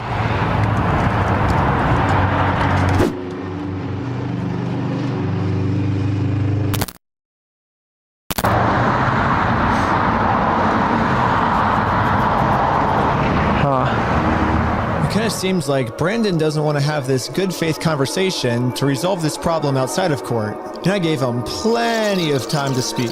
I guess if you don't want to talk, I'll just talk. So you guys told us to take you to court. We went to court and we won. We know you closed down the store to avoid paying us, so we could just sue you guys personally and do the whole thing again. We would obviously win again, but then the police showed up. This boggles my mind. So Brandon is swaying over there like a fucking drunken zombie, refusing to say any words at all. He's gone catatonic, and he is still, his company, they've still not paid the lawsuit that they lost. How is that allowed? How is that not a crime against them? How can Ben win this case legally? It's in the system. This isn't far-fetched, nonsense. It's a real legitimate case they won, and they're just not giving the payment that they are supposed to? I just don't know how that's not illegal. So the police do show up. They're immediately on Brandon's side, going after Ben about how Ben's lying about everything, even though it is all in the system. He won. How can they just say, nah, we don't feel like paying. In fact, we'll just shut down the store, so how's that taste? This is what we'll pay you with. I don't get it. It doesn't make any sense. How is that not immediately a crime that they are just dodging this the responsibility to pay what they are supposed to. They lost. What the fuck kind of sense does this make? How is that allowed? What kind of fucking legal system do they have over there in Utah? And again, for some reason, they are really trying to protect these criminals. He didn't steal anything. He inherited the store from somebody else. No, he stole $200,000 How do you know this? Because I've been spending the last 3 months in the case, and I won in court. He inherited the store. Uh-huh. He's being blamed for everything that the previous owner did, and he's trying Well, to... that's a lie. So we... Okay, hold on. Okay, I'm sorry. The police officers are like brainwashed by Bricks and Minifigs. Are they just all in like Bricks and Minifigs' pockets or something? This makes no sense. Why is she now regurgitating their lies? She doesn't even know what the fuck is going on, so why is she saying it as if she's coming at it from a place of like knowledge on the case? She has no clue. So why is she taking him at his word instead of Ben, who literally has a court victory confirming his side of things? Bricks and Minifigs has nothing. They have nothing. They have their lies. They have their incorrect accounts of things. Ben has actual evidence and proof. So why are the police on Brandon's side? Why? And why is she saying verbatim what they keep saying? This is very odd. Very, very peculiar. A lie, and we already proved this in court. If Okay. you come back and step foot on this property, you're going to go to jail. The police gave me a formal trespass notice, which I took a picture of it and sent it to the court as proof I tried to have this good faith conversation, but Brandon didn't want to have it with me. And turns out this was good enough. My court case with Brandon Best got accepted. But my court case with Josh is still going to be rejected until I find a way to have this good faith conversation with him. So there we go. One of the fetch quests have been completed here. He tried to have the conversation with Brandon. He got trespassed for it, submitted it, they accepted it, but he now still has to try and find a way to do it with Josh.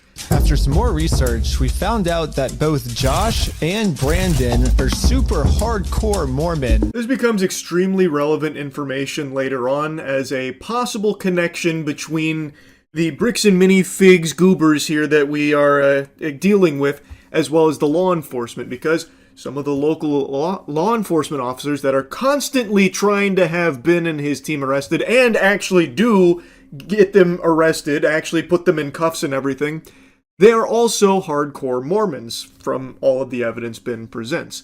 So is there a chance that they were just trying to protect their own, even knowing that he is doing something highly immoral and possibly very much allegedly, potentially criminal, illegal? Anyway, as Ben is leaving, he and his team are pulled over again by the officers, who are now initiating another traffic stop, and it became pretty clear what the tactic that was being used here from Josh and Brandon was.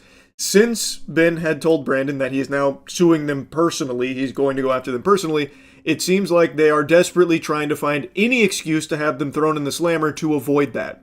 So now we are going to get really familiar with the police department, because they've got them on the leash. Bricks and Minifigs, the puppet master out there, it seems, because they are using the police department willy-nilly out the wazoo, constantly sending them like dogs after Ben and his team. Even though Ben and his team are doing everything legally by the book, as they are supposed to do, as Bricks and Minifigs said they needed to do, by the way.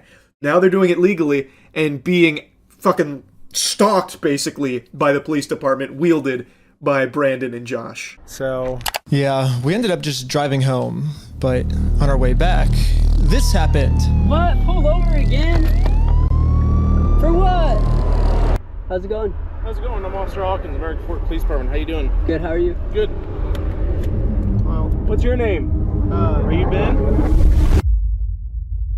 The police apparently got a call that we had heroin on us. This officer is going to conduct a search of your person because of illegal substances in the vehicle. Really? So he's going to do that. I'm going to put this away, and then we'll be right. Don't reach in your pockets for me. Okay. Sounds good. Thank you. After 2 hours of searching the car, obviously they found no drugs. So you didn't find.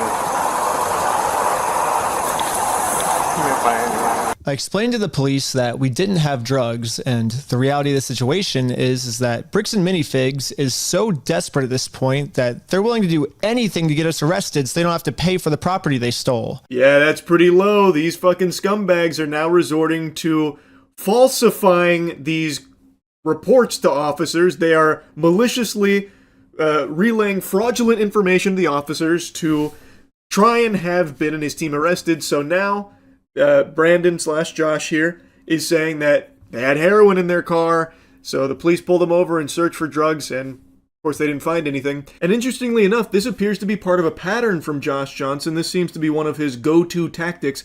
According to one of the previous owners of the Bricks and Minifigs where all this started, the Penguinz0, when they were kicked out, when corporate swooped in and, excommunicated them from the Continental, Josh Johnson had apparently been spreading rumors telling people that they, the previous owners, were selling heroin.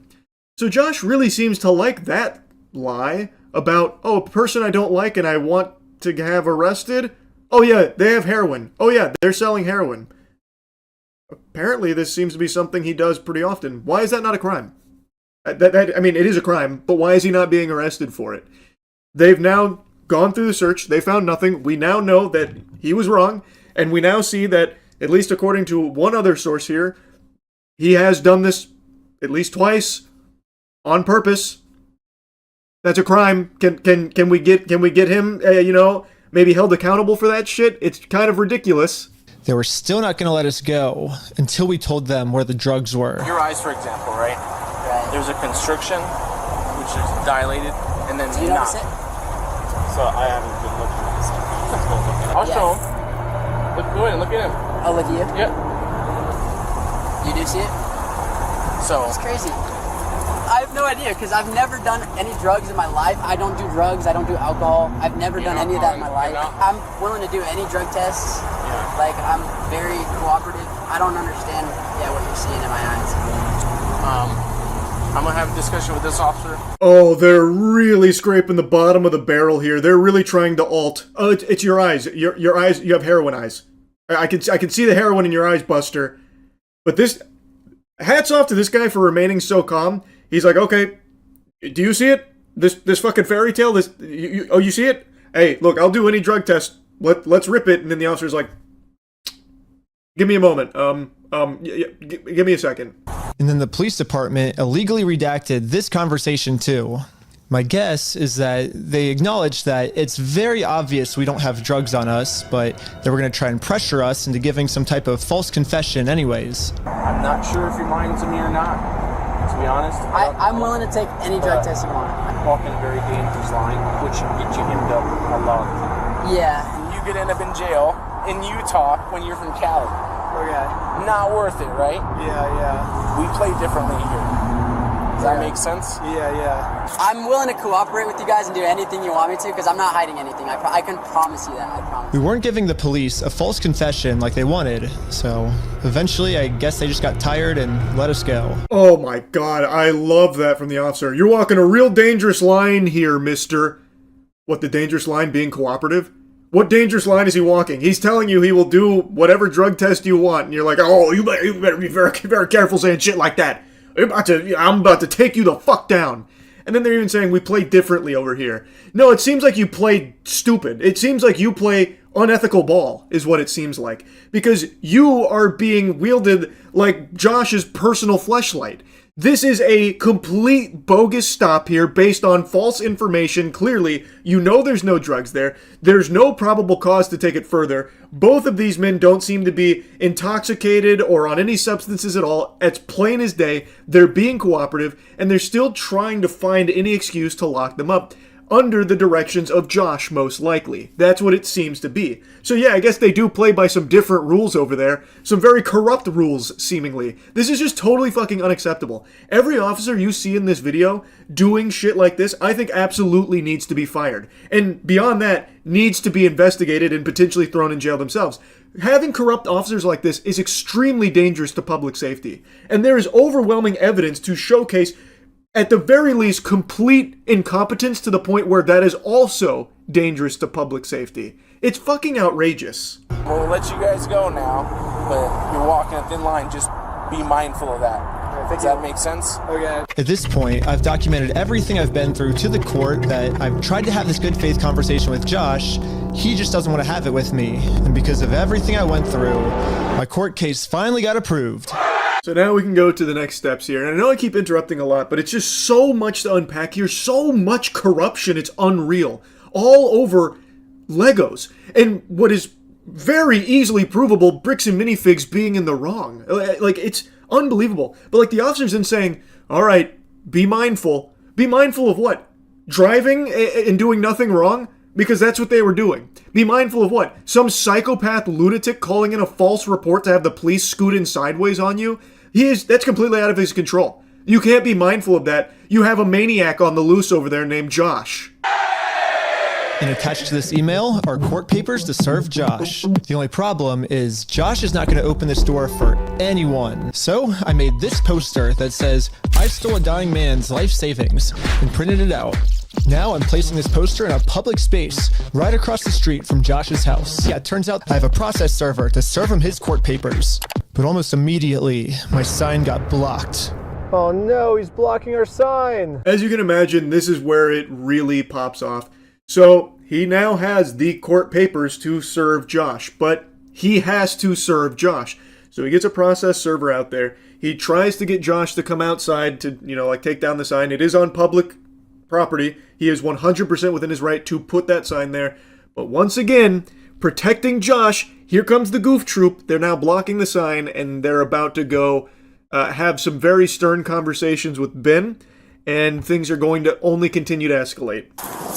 What are you guys doing here? So we are in a court case with them, and we have to serve them legal papers. The police realize that we're not breaking any laws, and they've been called here for a false reason, so they decided to leave.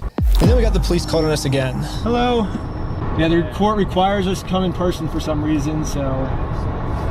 Again, the cops realized that we are doing nothing illegal and decided to leave. Now it's time to serve Josh his court papers. But we got the police called on us again. Hello. Yep, can I see those papers? Yeah. I just don't understand how Josh is allowed to do this. Why is this not punishable? They have come out 3 times now, and they keep recognizing that there is nothing illegal going on here, and Josh keeps calling them out. There is very clearly a deep personal connection here. And you're going to see in a moment, it might be because they are Mormons, and they are, very tight-knit here.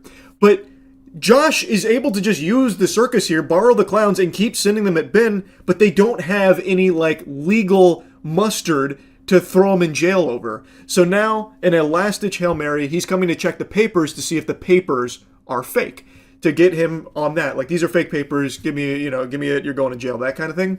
But he's about to find out they're not fake. He is doing everything lawfully and legally. He has to try and serve these papers. Josh just won't play ball with him. And I guess they all play different ball over there, because now the police are also actively trying to prevent that from happening too. They're standing in the way of justice. They are actively preventing the legal system from working. He could even just serve the papers for me. You okay if I give these papers to him? Yeah, for sure. Okay, just give me 1 minute. Okay, thank you. Sadly, we can't see the police officer serve Josh because the police department redacted all of it. But the only thing that really matters is that Josh is getting served. He does not want the paper. So Does not want the papers? Here's that back for you. What a surprise. How is that allowed? Hey, so he's serving you these papers, part of the legal process, an integral part of the legal process. Oh, you don't want them? Oh my God, I'm so sorry to bother you, Josh. Do you want me to fondle your balls, by the way, real quick? Okay, all right, let me do that real quick. Okay, I'm going to go take these back over there to Ben now, all right? I'm sorry, I didn't mean to bother you. I understand you don't want them. I'm sorry. I'll just go ahead and continue to impede the legal system. Thank you so much, Josh. I love you, brother. Group hug in the shower tonight? Thoughts? All right, sorry. I'll go ahead and scram. Let me go ahead and bring these back over there to ensure that they don't get served to you as is lawfully required by the legal system. Have a good day, Josh. Papers. Not sure what this is. I've never seen something like that. It doesn't look good when you've been trespassed. Yeah. Trying to serve papers. Well, I think it looks exactly how we're supposed to do it legally. This is the legal way to do it. I always thought that the police were supposed to remain unbiased, and if they were going to take a side, they definitely shouldn't take the side of the criminal. But I guess I was wrong. We got the police called on us again. Oh, sure. The paper? What? The serving paper? Yeah. Trying to speak with someone to verify if a case is, just verify if a case is real. Yeah, looks like a real small claims case in our court. Okay, thank you for your help. Yep, That's all. Thank you. So after bringing the papers back, after refusing to serve it to Josh because he said, nuh-uh, the officer then gets like really accusatory with him, saying, this is bogus paper, this is stupid paper, you got dumb paper, watch out, bud. And then they leave. Then the cops get called on him again. This time he directly takes the papers because he's going to try and find out if they're real or not definitively. He definitively gets a hard, yes, those are real, it is legitimate. And you would think at that point it'd be smooth sailing, like, okay, this is all real. Everything Ben's saying seems to be truthful. That's not how this goes. I think this phone call was the breaking point for the police. I was rubbing his chin. The police couldn't handle the fact that I was right and they were wrong. Okay. Okay. Put your hands behind your back. Am I being arrested? You're under arrest right now. Really?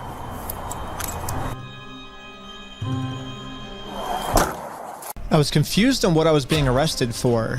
I mean, the same police officers that arrested me gave me permission to do exactly what I was doing. You can film from the sidewalk wherever is public, right? But you can't go on that property. If you do, you'll be charged, okay? Okay, yeah, for sure. I got arrested for just doing what the police told me to do.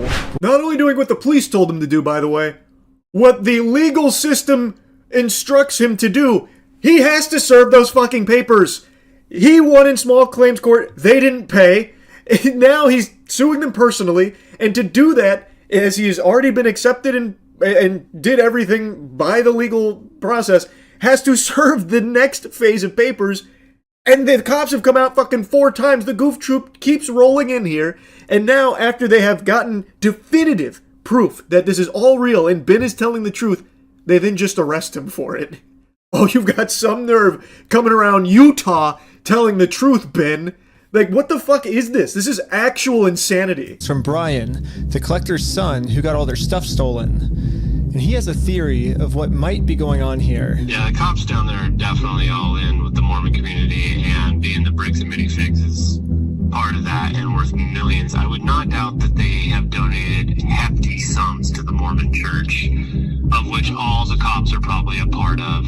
Yeah, Brandon Best, Joshua Johnson, and Eamon, the CEO, are all super Mormon. Like, the CEO even went to the Mormon University. And when I looked up all the police officers who were treating me unfairly, they were all Mormon too. And they take care of their own, man. They are like a huge clan that takes care of each other. And instead of trying to get rid of the few bad people who are making Mormonism look bad, they're for some reason choosing to protect these criminals. But eventually, I got released from jail. So that's where the potential connection comes into play. So all the officers are apparently pretty hardcore Mormons, as well as our main assholes here from Bricks and Minifigs.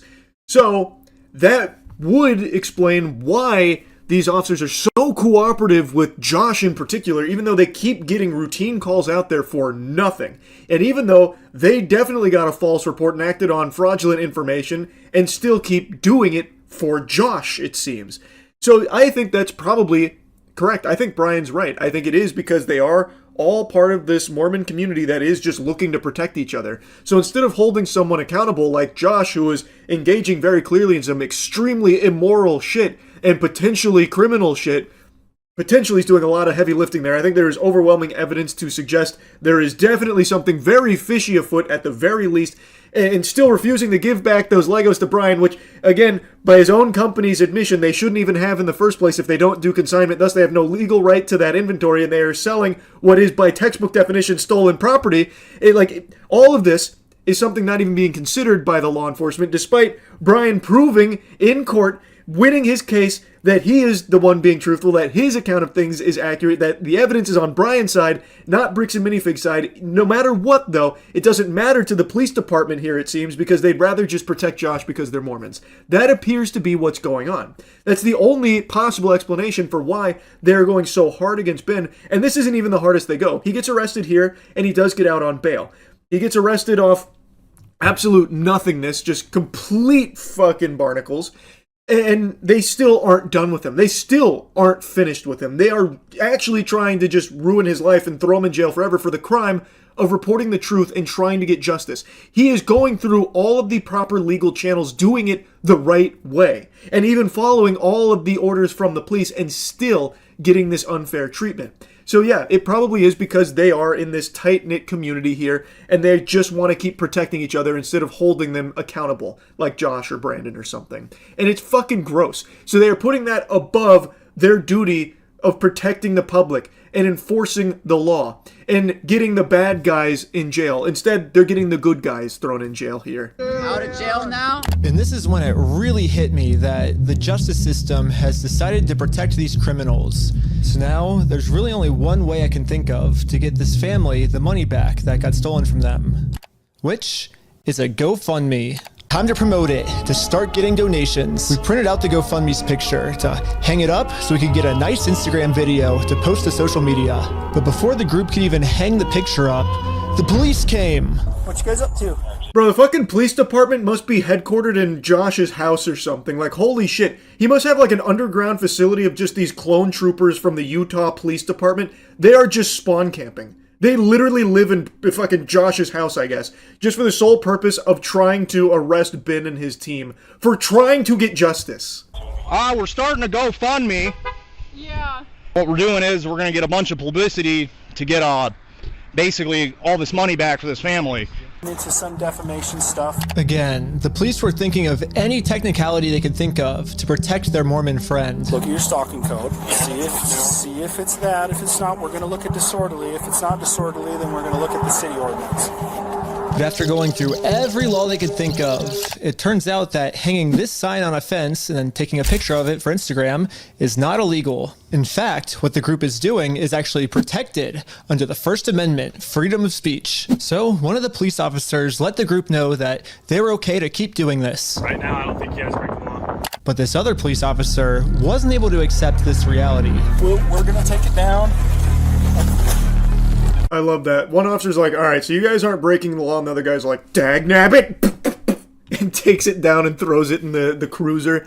So you can see them literally salivating and trying to really grasp at straws for any possible way of perverting the law to suit their puppet master's instructions, allegedly, to have them arrested. So they are doing everything they can to find some way, some excuse to arrest them, even though what they're doing isn't illegal. And the officers even said that on his body cam, by the way. I can actually hear what they're saying here. He sees it or give it back?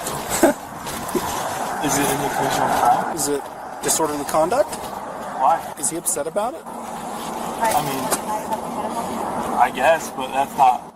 Yeah, this police officer is right. Just because this might make Josh upset does not make this poster illegal. So I decided to let the police department know that some of the redactions they made aren't exactly what they're claiming they are. Redaction was. Okay, well, that didn't happen. That definitely didn't happen. No, I don't do that, Ben. I follow the Utah State Code, like I just said. Right here, the police are actually admitting to themselves that none of this is illegal, but they're still going to try to arrest us anyways. It seems like the only reason they're getting rid of this audio is to protect the police officers from getting fired. I don't know what the police officers are saying in this next clip, but I'm pretty sure they're scheming up a way to get the group arrested, because this is what happens next. And Lieutenant Adamson can correct me if I'm wrong, but we're going to seize your phone right now. Do not do that. You understand me? Right now, you're attempting to destroy evidence. Okay, put your hands behind your back. So Ben was able to sync up some of the redactions here and actually find some of what they were saying, and it does appear that they are saying, like, yeah, not really a crime, but then they still do find a way to weasel out some kind of excuse for an arrest, and that's exactly what they do. So, and he also reports it, by the way, and the lady says, that didn't happen. Nope, we don't do that, Ben. I don't do that. Didn't happen. Even though you can watch and hear it, but whatever, I guess. So yeah, now they start arresting him, and as he's giving him his phone, he goes to lock it, and Officer Goofball here, in his tactical glasses, hits him with a, don't do that. I thought he was about to draw his weapon on him. All because the guy had the gall to try and lock his phone. Which is like a normal habit, by the way. Anytime I see my phone's unlocked, I lock it too. Every human being on the planet does. So, just going to lock his phone, super normal. That's not destroying evidence. Also, they don't have any legal ground to stand on for how that could be destroying evidence. They don't even have a warrant to search it or anything. So he did nothing wrong, but the officer instantly springs into like combat mode there over it. I was just locking my phone. Okay, I'm going to switch over to the police officer's body cam POV so we can dissect what just happened. First, the police officer asks if he can confiscate Sheldon's phone, so Sheldon says, okay, and reaches in his pocket to give it to him. But at this point, Sheldon sees that his phone is unlocked, and at this moment, he decided that before giving it to the police officer, he was going to lock his phone, which is totally legal. There's no search warrant, so Sheldon is legally allowed to lock his phone. But as the police officer saw Sheldon's thumb moving towards that lock button, he snatched it out of his hands. And now the police officer's claiming that because he tried to lock his phone, he's destroying evidence. Silence. Yeah, I was giving it to you. Stop talking. I was Stop giving talking, it to you. Okay? Let him have the phone. I wasn't trying to delete anything. In fact, it is actually impossible to delete something from an iPhone from a locked screen by hitting the power button. So in no context could I have been trying to erase something by hitting one button on my phone. Now I'm sure you have a phone as well. When you hit the power button, that doesn't delete anything, does it? I imagine it wouldn't, yeah. Yes, that's all I did. Another arrest in the books for these fucking corrupt weenies over there. This is outrageous. So now he has to defend himself about like the claims of destroying or obstructing evidence for locking his phone, which, again, everyone does that, and he's legally within his right to do so. They don't have a search warrant for it. But they're trying to bully him. They're trying to scare him. That has been their tactics this entire time. But they don't have anything on him, yet here he is, arrested for nothing. Even though, on body cam, we can even see them say, not really breaking any laws. So why is he here? Food for thought. That's a little interesting, huh? I literally couldn't have imagined a worse ending for this video. But I had no clue that it was about to get way worse.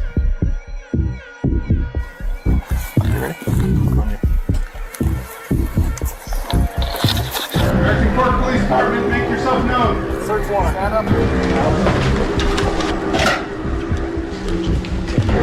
Step outside, everybody. Come on. No. Don't move like that. You understand me? Don't move like that. Okay? Yeah, this cop pulled my arm so far back, it dislocated my shoulder. He claims it's because I was attempting to make an escape or something. Don't move like that. You understand me? Don't move like that. Don't move quick. Everybody just chill. But if we go back a little bit, you can see I was being completely still when he grabbed me, and I actually made 0 quick movements. So this police officer is just straight up lying so he can give me a serious injury. Included in the warrant are Legos. And this is where it really, really, really gets unhinged. They come in with the guns drawn on the house. They fucking raid it based on a complete bogus search warrant where now the Bricks and Minifigs guys are trying to claim, oh, Ben stole the Legos. And the judge signed off on this search warrant here. So now they go and they arrest everyone in that house. And Ben in particular, they rough up. They dislocate his shoulder and claim that he was threatening to run, that he was giving them an indication he was about to flee. But the body cam betrays that lie because you can see he's not. He's just standing there, and they just wanted to fuck him up because they could. This is so ridiculous. This should be huge outrage across Utah. Like, this is your law enforcement doing this, by the way. And these are your tax dollars being used to do shit like this. Being misused by people like the Bricks and Minifigs goobers like Josh and Brandon. You should be upset. Anyone should see this and be extremely concerned and alarmed. Again, every officer that we're seeing here should 100% lose their jobs for this. It is corruption in broad daylight. This is just bare naked corruption. There are corporate ghouls that are weaponizing your local law enforcement for their own personal gain. They are using it as their own tool to turn it against you, the civilians. They're using it against Ben and his friends because they are hurting their feelings and exposing their very shady, very immoral actions based on all available evidence, and they don't like that. So now they are just completely shitting all over their rights as American citizens, the First Amendment most notably, it should concern you. If there is a level of wealth that can be accumulated by people like Josh and Brandon that can let them just tap into the police resources and use it against individuals they don't like, that should keep you up at night and have you concerned. That is a huge fucking problem, because that seems to be what's going on here based on all the evidence I'm seeing. Ben and his team had followed the law to a T. Yes, they got a little wacky with some of the ways they went about it, but there's nothing wrong with doing that. Again, that's protected. They did everything lawfully based on everything I can see here, and every step of the way, the police department was working to impede them in that journey for justice. It's fucking scary. Yes. The police department got an official warrant to search our house for stolen Legos. I should have seen this coming. Josh did threaten me in the last video that if I go out and actually try to sue him, he's gonna come out and say that I'm the one that stole the Legos. Okay, let's do it. Fuck you, man. You stole them, bitch. I stole the Legos? Yeah, you're a fucking thief. Dang. Okay. You can shut the fuck up. That's your fucking choice. Again, there's recorded evidence that this is also false.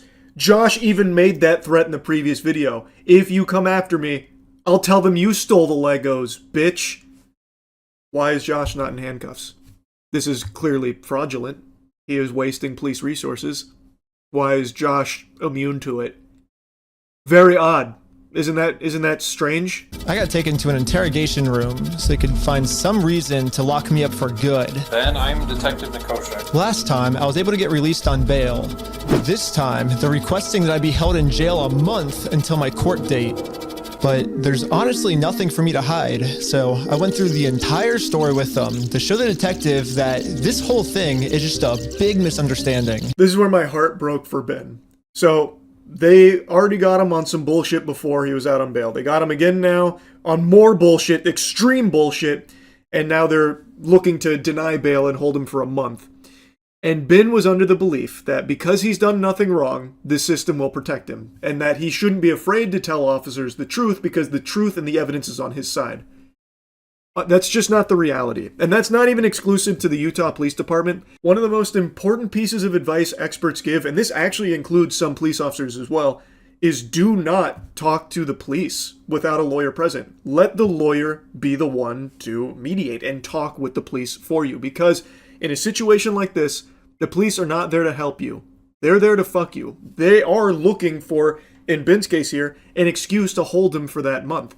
And Ben, knowing that he's done nothing wrong and can prove that everything he's done is legal by the book and lawful, was under the belief that, well, I've got nothing to hide. I'll go ahead and tell them everything. So that way, they'll be on my side. But that was just never in the cards. So when he started talking to them without a lawyer there, he did unfortunately give them a little ammunition that they could use to hold him for that month. He mentioned the GoFundMe video for a family if they got all their stuff stolen. I should be risking nothing by admitting this. Basically, the police told me, do not take this man to court, or else he will get arrested. And so I was like, just thinking, and we're like, let's do a GoFundMe, you know? And that was their solution. But I was wrong. We're going to book you back into the jail, okay? The creation of the GoFundMe, right? We're blasting this person all over saying, hey, he's... So creating the GoFundMe was illegal? When I asked the detective how creating a GoFundMe was probable cause to send me to jail, this was his response. A lot of this stuff you may have to just get an attorney and fight it in the criminal side of court, right? Okay, should I Yep. get my back? Yeah, go ahead and stand up. I got an officer right here that's he has cuffs for you. Yeah, it's that stupid. So they were very interested in the GoFundMe angle. They found some way of making that a big piece of this. So they interviewed the other people that they arrested here from Ben's team, and they were pretty focused on the GoFundMe stuff. So when Ben mentioned the GoFundMe, the officer probably had a huge fucking smile on his face and a wet spot in his trousers, because now somehow they're able to use that to justify holding Ben for a month in jail. It's fucking scary. That's frightening, man. Completely blind to what I'm even being charged for. The worst part is that the police officers took away my bail, so now I have to wait a month in jail. However, I ended up getting extremely lucky. When a judge ended up reviewing this arrest, they thought the whole thing was so stupid and ended up releasing me on bail. So now, at least I'm a free man until my court case. Ben got extremely lucky that a judge reviewed it and came to the rational conclusion that this is absurd, it's fucking preposterous, so he did get to get out and prepare for the upcoming lawsuit and his court date and all of that. But then he was informed that there is an arrest warrant out for him. So, according to Ben, and based on everything we've seen so far, it sounds like Bricks and Minifigs has once again cooked up more lies about Ben, about how he's this big threat. They even alluded to him being like a physical threat to the Bricks and Minifigs guys throughout this video. So he's this huge threat. He's out of control. He's on the loose. So now they have an arrest warrant out for him, which was actually signed off by a judge. The only thing the police department could tell me is that I do have a warrant, but this time the judge approved it that I will have no bail. And I am now a physical threat to Josh, the person the police are protecting. So basically, at any moment now, I could be arrested without bail for some mystery crime. There really is only one thing that I can do now. Well, I'm in Mexico now. It's fucking lunacy, man. People that have active stalkers that are literally a threat to their physical safety don't get this kind of treatment from the police. Actual degenerate, deranged, delusional criminals that are actually threatening the safety of innocent people don't get treated like Ben has been by the authorities. So now he has an arrest warrant out, non-bailable, so in a panic, he goes to Mexico. I mean, I can't even blame him. I genuinely can't even blame him for that. It's a complete mystery crime. Again, what they're even pursuing against him. This is so absurd. Again, this all started over Legos, but this has really revealed that Bricks and Minifigs is just a completely rotten company filled with actual maniacs, genuine menaces. These are psychopaths. They are trying to have Ben arrested, ruin his life, throw him in jail over nothing because he's trying to get an old man his extremely valuable Lego collection back that they don't even have the right to in the first place by their own admission because, according to them, they don't do consignment, even though their contracts do say they do consignment. But regardless, if they don't do consignment, then they shouldn't have the inventory. Thus, they can't be selling the inventory because it would be stolen product, but they've already sold the inventory and they haven't paid for it. They haven't given Brian and his father what they're owed, and they're not giving the Legos back, even though he keeps requesting the Legos back. They refuse. And he has gone through everything lawfully. He has done everything as the law allows and permits and actually instructs him to do. He's followed every police order to a T, and still his life is in jeopardy here at the hands of Bricks and Minifigs and this corrupt police department and these officers. It's fucking infuriating. This is a huge deal. Now, I don't see what the fuck was wrong with the GoFundMe. I don't see why that was an issue, and I guess it's still a mystery because they haven't really said, but I'll put a link to all of that in the description here, obviously. It is so unreal how deep this goes. Hats off to Ben and his team for continuing to fight for justice here against a corporation of this size and this level of maliciousness. Holy shit. Anyway, that's really about it. So yeah. Yeah, even more unhinged craziness in this huge Lego scandal with Bricks and Minifigs has just unfolded. The Utah Police Department that was responsible for a lot of the inexplicably hostile and ridiculous behavior that we talked about yesterday with part 2 from Reckless Ben's investigation, that police department has now sent forth its softest jester to try and explain their side of things and justify a lot of what's now been put into the public eye. And this guy is so soft-spoken, it is very difficult to even hear him in the first place. This guy must have just had his fucking tonsils removed. So, I'm just giving you fair warning. It's going to be hard to hear it, but what you can hear is all the bullshit that he's driveling out. And it's so interesting because there have been numerous opportunities now for Bricks and Minifigs and now the American Fork Police Department here to actually start debunking things if there is another side to this, if everyone is being misled by Ben's videos and it's manipulated footage and out of context to make them all look bad. It's all this big dubious plot. If that was the case, then why hasn't Bricks and Minifigs been able to issue a response that is trustworthy? Their last response had multiple lies in it that are provably incorrect, especially in regards to the consignment, and there's now been 2 instances of the Bricks and Minifigs top brass going on live stream to try and defend and justify their actions, and it's been a fumble. That has been a fucking floundering of the ages there. They haven't been able to explain their side or debunk any of the claims here or anything. And again, their official statement was littered with lies that are easily provably wrong. So, Bricks and Minifigs hasn't been able to defend themselves with any evidence or proof, and now the American Fork Police Department comes forward and also can't do that either, telling multiple lies that are immediately provably wrong. So all of the evidence, the actual evidence being provided, is solely from Ben. That is the only place where you can actually, with your own eyes and ears, see and hear what's been going on. From Bricks and Minifigs, and now the police department, the American Fork Police Department, their defense is, trust us. You just have to take our word for it. It's all hoopla. They're manipulating and misleading you. If that's the case, then prove your side. Show us the whole thing that apparently throws everything else out of whack from Ben's side. They haven't been able to. This little rat here from Bricks and Minifigs, the CEO, like I mentioned, has even come forward on stream to try and address all of it and garner sympathy and try and explain that they're in the right and Ben's in the wrong. It's all stalking and harassment over nothing. And he's been unable to prove any of his claims. He just keeps falling back on, I've been mean and weird and harassing about it, that kind of thing. If the evidence is on Bricks and Minifigs' side and the police department side, why can't they provide it and show it? Why is their defense always just, take us at our word, when their word has meant literally nothing? Yeah, here, I haven't watched the police department's video on it yet. I'll pull it up. My name is Cameron Paul, and I am the Chief of Police for the American Fork Police Department. Okay. Brother, do you mind turning up the volume? Holy, it's actual ASMR.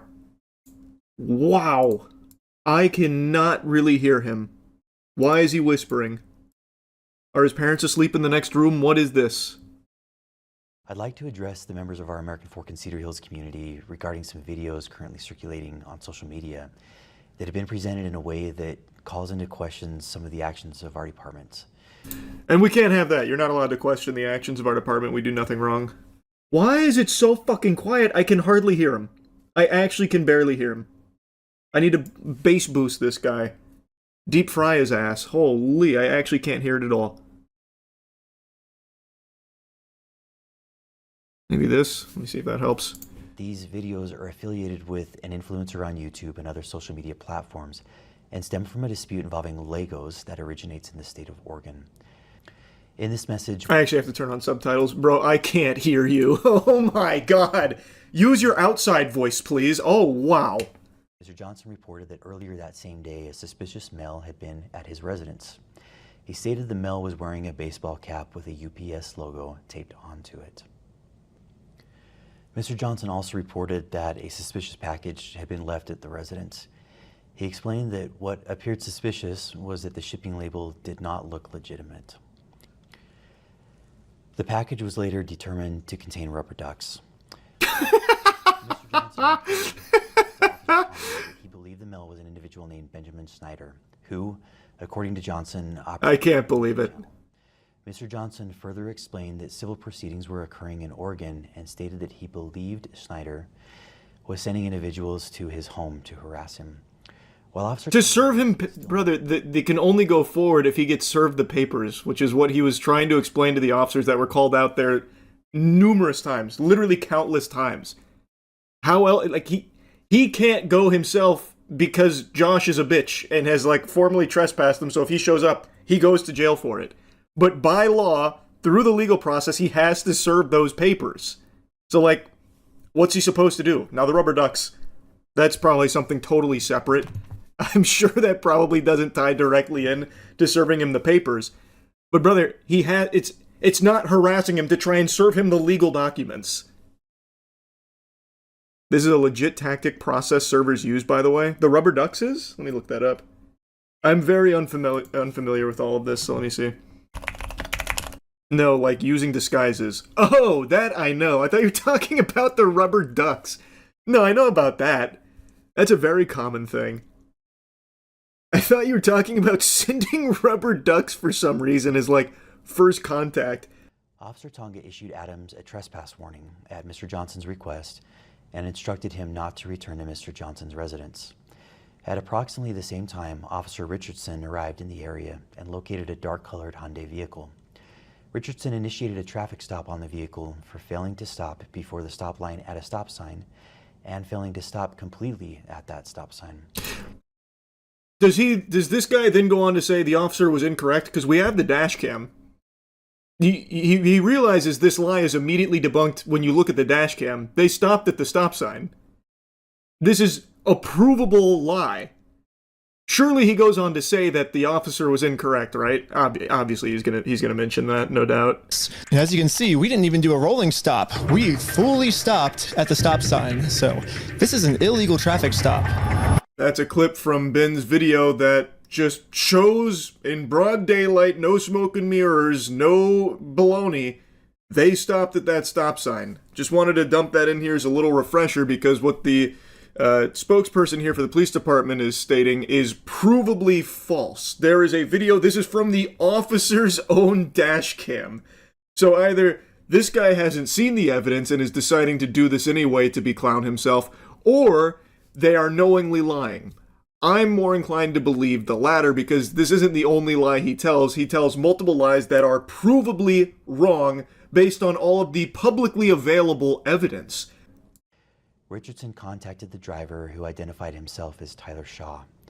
A rear passenger also identified himself as Benjamin Schneider. When Officer Tonga arrived at the... Nope, nothing about it being incorrect about the not stopping at the stop sign? Nothing about that? You know your own evidence contradicts your statement, right? This is is this a crime? Are you allowed to just lie about the circumstances of this? I don't know. I'm not a police officer. I'm not a lawyer.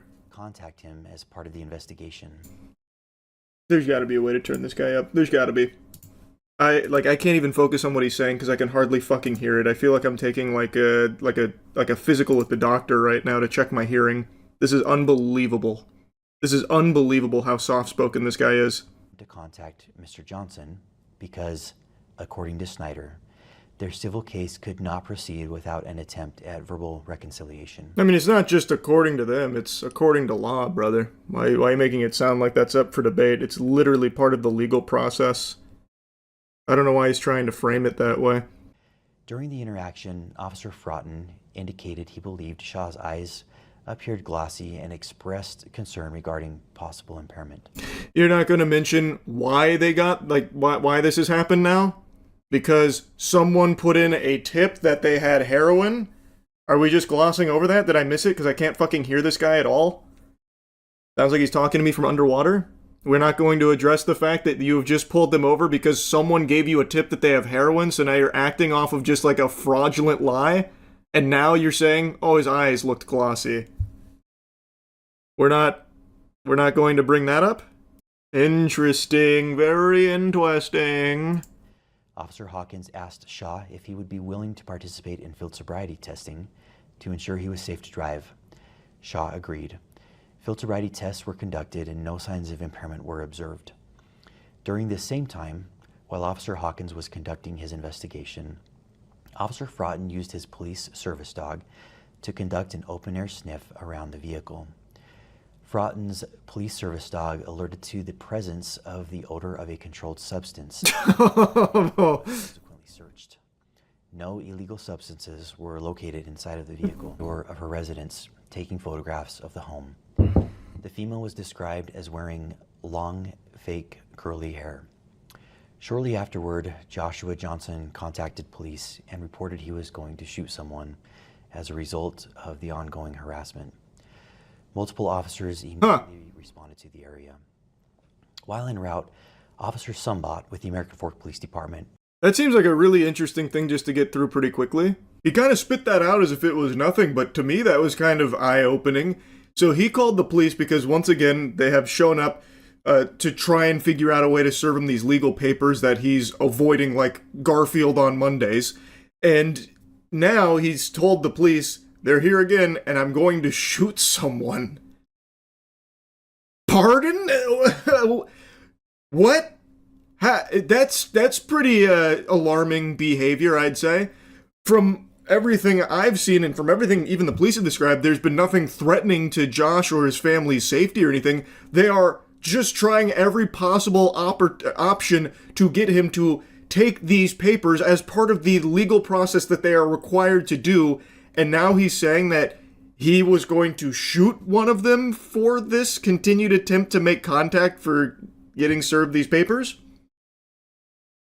Is that not like not like something that's a big deal? I think it probably should be. Mr. Johnson stated that the prior owner, Crystal Law, had reported. No, we already know this part. You're just going to tell them that lie. Sent to the store to secure the franchise location and protect company assets. Mr. Johnson further explained. Not company assets, by the way, since they didn't pay for it and apparently don't do consignment, so it's not theirs. But according to Johnson, Mansell had not been paid. Mr. Johnson stated that when he arrived at the Oregon franchise location, Mansell demanded payment from Johnson and his business partner. Johnson reported that corporate representatives advised him they would address the consignment issue directly.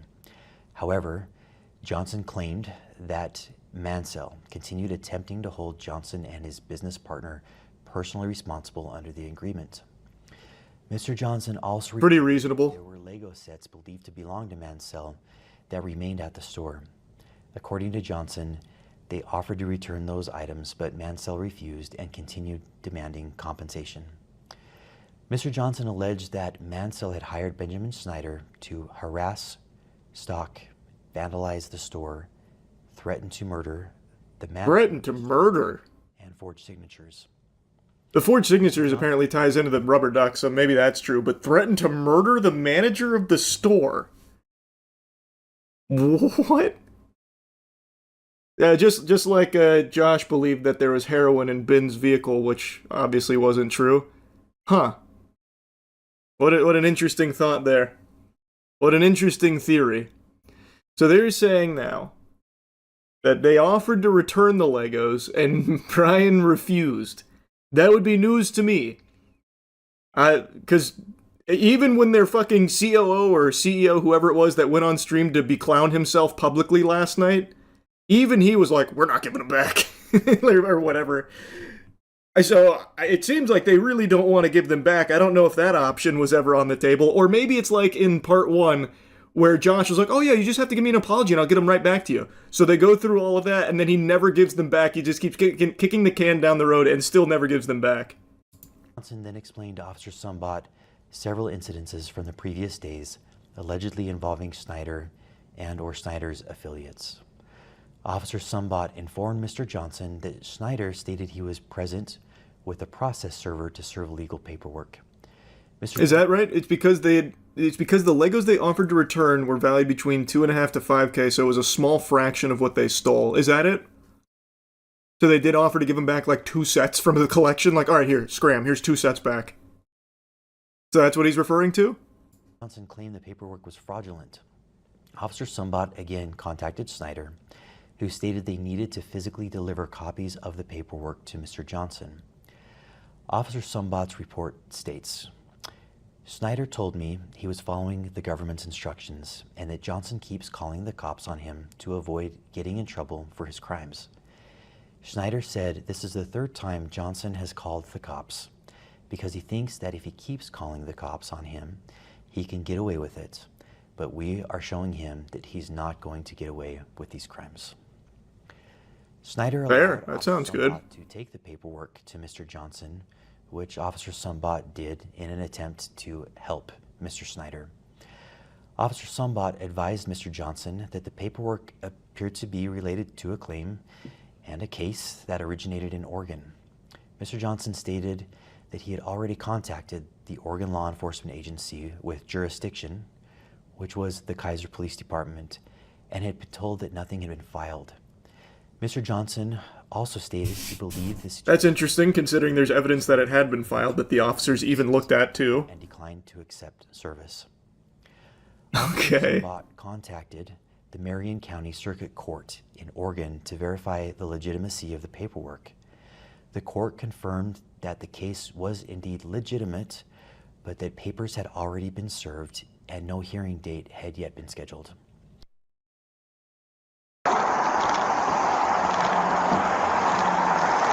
That would be big if true. Doesn't seem true, though. Yeah. So this is what you're trying to serve them with? Yes. That's required by the court that we have. I wish we could. So. Okay. You okay if I give these papers to them? Yeah, for sure. Okay. Oh, do they show this with no redactions? Okay, we might need you to fill out some documents later then, as proof of service, if that's okay, but because whoever serves him has to fill out a proof of service and might have to fill out some court papers, but...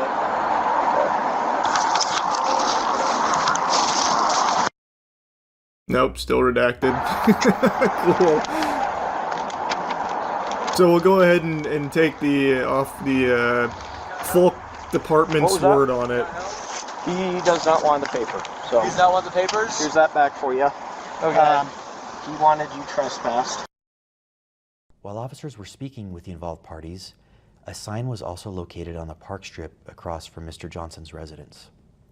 That's so interesting. If the actual order of events is he had already been served the papers appropriately and this was all for content, it surely would have been really easy to let us see that conversation and him prove that he had already gotten the service.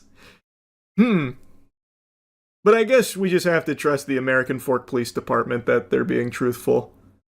We know Josh is a real upstanding guy. We know he's no nonsense, straight as an arrow. So we should extend that same courtesy to the American Fork Police Department, which has already told 2 bold-faced lies in this statement already alone. Provable lies, by the way. I want to linger on that for just a minute. So the claim is that Josh declined it because he said that he had already been properly served these papers, so this was all just a content thing. Why does the officer just immediately take Josh at his word, and why can't we see that conversation if all of this is truly by the book? This doesn't debunk anything. This is still the exact same order of events that is presented in Ben's video. He declines the service. I decided to look into this, and from what I can tell, you can't even do that as just like a normal civilian. If an officer is serving you legal papers, and peppers probably, you can't just be like, I don't want it. Take it back.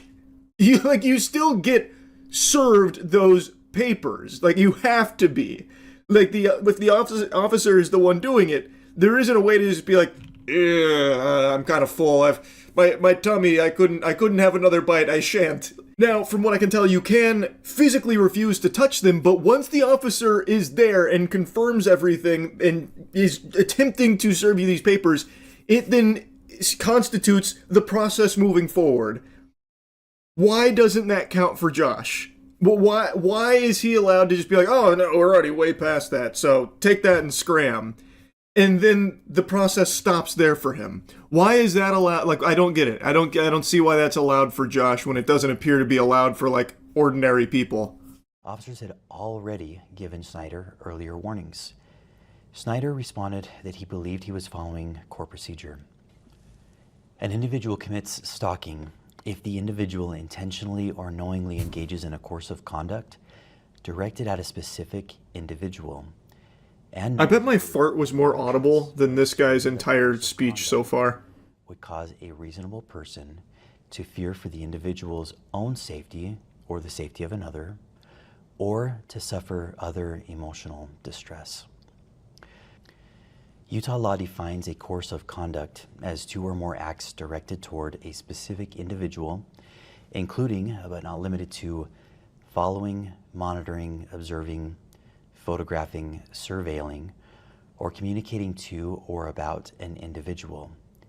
It also includes approaching or confronting an individual, appearing at an individual's residence, contacting an individual's neighbors. No, I get it. Like, you can definitely make the argument that it would be like stalking or harassment adjacent, but if the orders of the legal system are to serve these papers, and he constantly uses the police department as his own fucking hound dogs to prevent him from doing that, what else is he supposed to do? How else do you serve those papers? They're really fixated on that element as opposed to giving the solution of how he's supposed to lawfully serve these papers in the event that they are refusing the service. I'm genuinely, what else do? You get a process servicer, which is what he did, right? Wasn't that the legal processor? So, like, they did.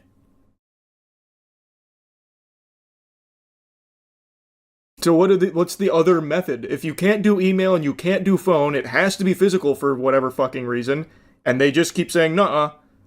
What else, like, how else are you supposed to do it that doesn't somehow tiptoe on this line of what is stalking adjacent? Like, I get, like, the filming and stuff, yeah, you could definitely make that as a stronger case, whatever. But the guy is still just refusing it. That still seems like you should be more on the side of the person trying to deliver this lawful order from the legal system to the guy who knowingly still hasn't paid out the small claims court loss that he owes. He is still dodging that, which is a crime. So I don't know, just, what's the solution then? I'd love to hear the American Fork Police Department explain it. I'd love to know. The server does it on your behalf, which is what they tried. Even the officer in this, like in the video and even in their own body cam, the officer was going to be the server, but Josh said no. So he didn't serve it, and they redacted the entire conversation suspiciously. Or not suspicious, obviously, there's nothing fishy going on there. But like, even a police officer who went to serve it didn't successfully serve it because Josh said no. So then what do? It still counts as served at that point? Not in the system, it doesn't. How would they know? How would they know if it counts as served if the guy said no? Because you have to submit it. And like Ben said, I think he's right, I have heard of this, the submitter, like the actual processor, the person that serves it, has to also fill it out to confirm that it has been served. So I don't think you can just be like, it was close enough, so it counts. But you could make the case that it's overboard because of, like, he kept showing up. But again, without a whole lot of options, how else are you even going to attempt to pursue justice in a case like this? That Snyder had committed the offenses of stalking and targeted residential picketing under Utah law. Snyder was subsequently arrested and transported to the Utah County Jail. That was his first arrest.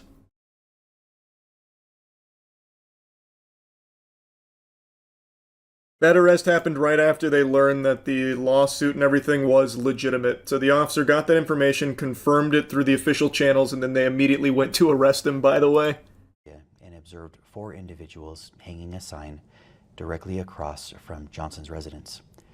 The sign appeared to be either the same sign or a replica of the sign that was referenced in case 26AF02033.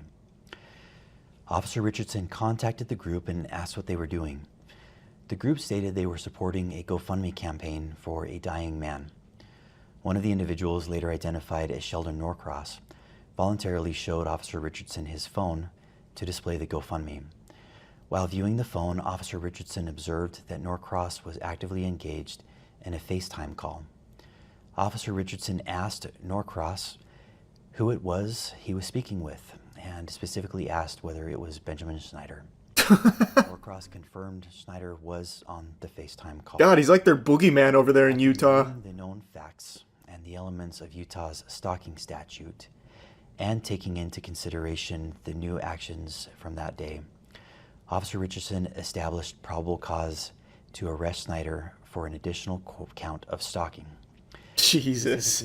Richardson believed Snyder was coordinating conduct through third parties that constituted a continued course of conduct under the statute we reviewed. Officer Richardson then decided to seize Norcross's phone, pending the approval of a search warrant, in order to preserve potential evidence and prevent the deletion or alteration of any data. According to Officer Richardson's report, when Norcross was informed that the phone was going to be seized, Norcross immediately began manipulating the device. Oh my god, he's actually going for it. He's alting. That manipulating the device, it's all on camera, by the way. He went to lock his phone. That's the manipulation they're talking about on the device. Making it sound like he went in there with, like, a fucking magnet or something to start, like, tampering with it and erasing it like he hacked into the mainframe. Because the officer fucking freaked out. He's like, don't do it! And he's, like, reaching for his gun or something. Don't do it! You're destroying evidence! Because he locked his phone. It's all on camera, by the way. So now it is officially, they are doubling down on that, digging their heels in, saying that he was manipulating the device, implying that he was trying to hide nefarious activity and shit. Richardson wrote in his report. Norcross then immediately opened his phone and began manipulating it, which led myself and Lieutenant Adamson to believe he was attempting to destroy evidence on his device. At that point, Officer Richardson and Lieutenant Adamson forcibly removed the phone from Norcross's grasp after what Richardson describes in his report as a very brief altercation. Altercation? You just took his phone and that was it. That was the end of it. Investigation. At this time, officers did not know where Snyder was located. While still on scene, Officer Richardson received information from an American Fork resident stating that several YouTubers had been renting an Airbnb property from this citizen. Officers This is when they raid it. Airbnb with the intent to arrest Snyder for an additional count of stalking. So it really seems like the entire community over here, like the Mormon community here, is all over Josh's meat to like really ride or die for him.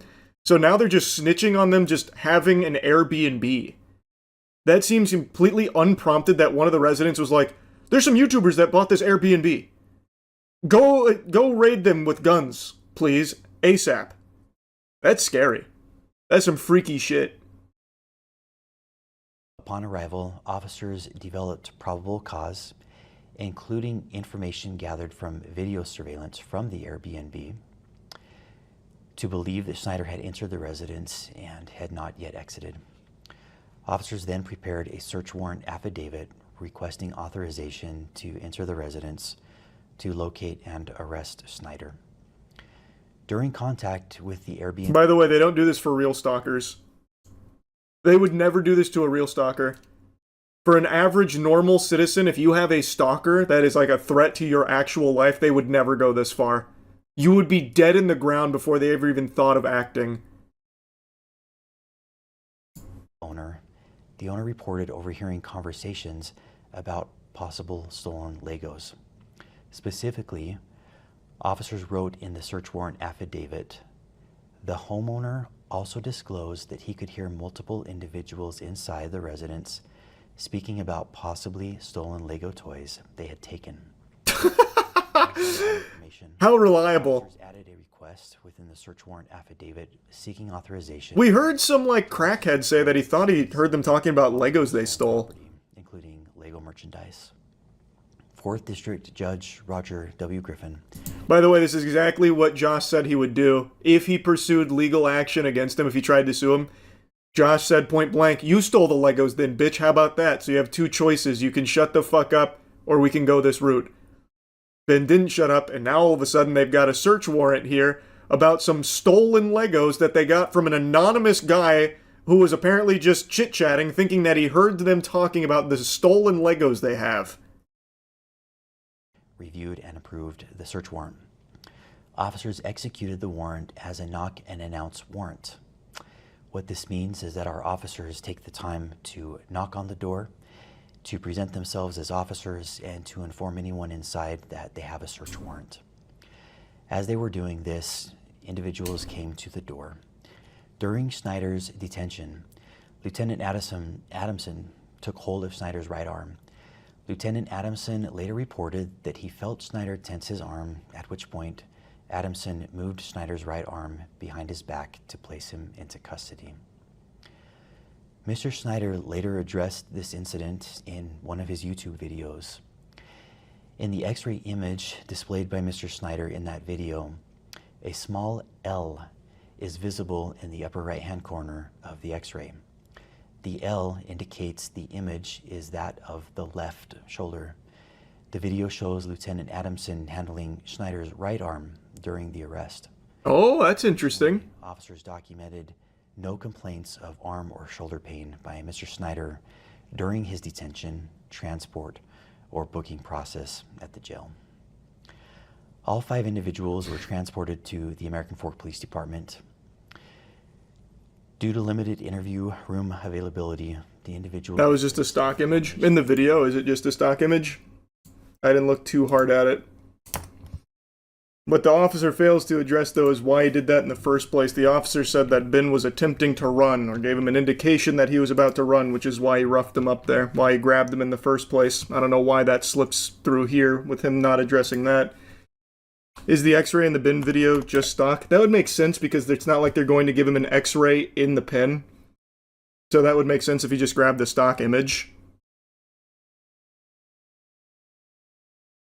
Yeah, it's even disclosed that it is just a stock image in the video. Got it. So this is him trying to dunk on it for being misleading, while ignoring the fact that he shouldn't have been grabbing Ben's arm like that in the first place because he wasn't attempting to run. It is provably wrong in the body cam. He is not uncooperative or giving any indication he's about to flee. So it shouldn't have happened to begin with. Can't hear the audio? Hey, take that up with the American Fork Police Department. File a complaint. Have them fire their audio engineer, or have them hire one, because this shit is abominable. I've done all I can for it. That's on them. Agreed to interviews with Detective Nicosia. The contents of those interviews are documented in the Associated Police reports, which will be made available through a link accompanying this video. You can't because they took down their website. They moved it to the Bricks and Minifigs official site, I bet. Appeared to have been acting at the direction. They're private contractors now. Mr. Snyder. These 3 individuals were ultimately released from the police department. Mr. Snyder was subsequently transported to the Utah County Jail, where he was booked for an additional charge of stalking.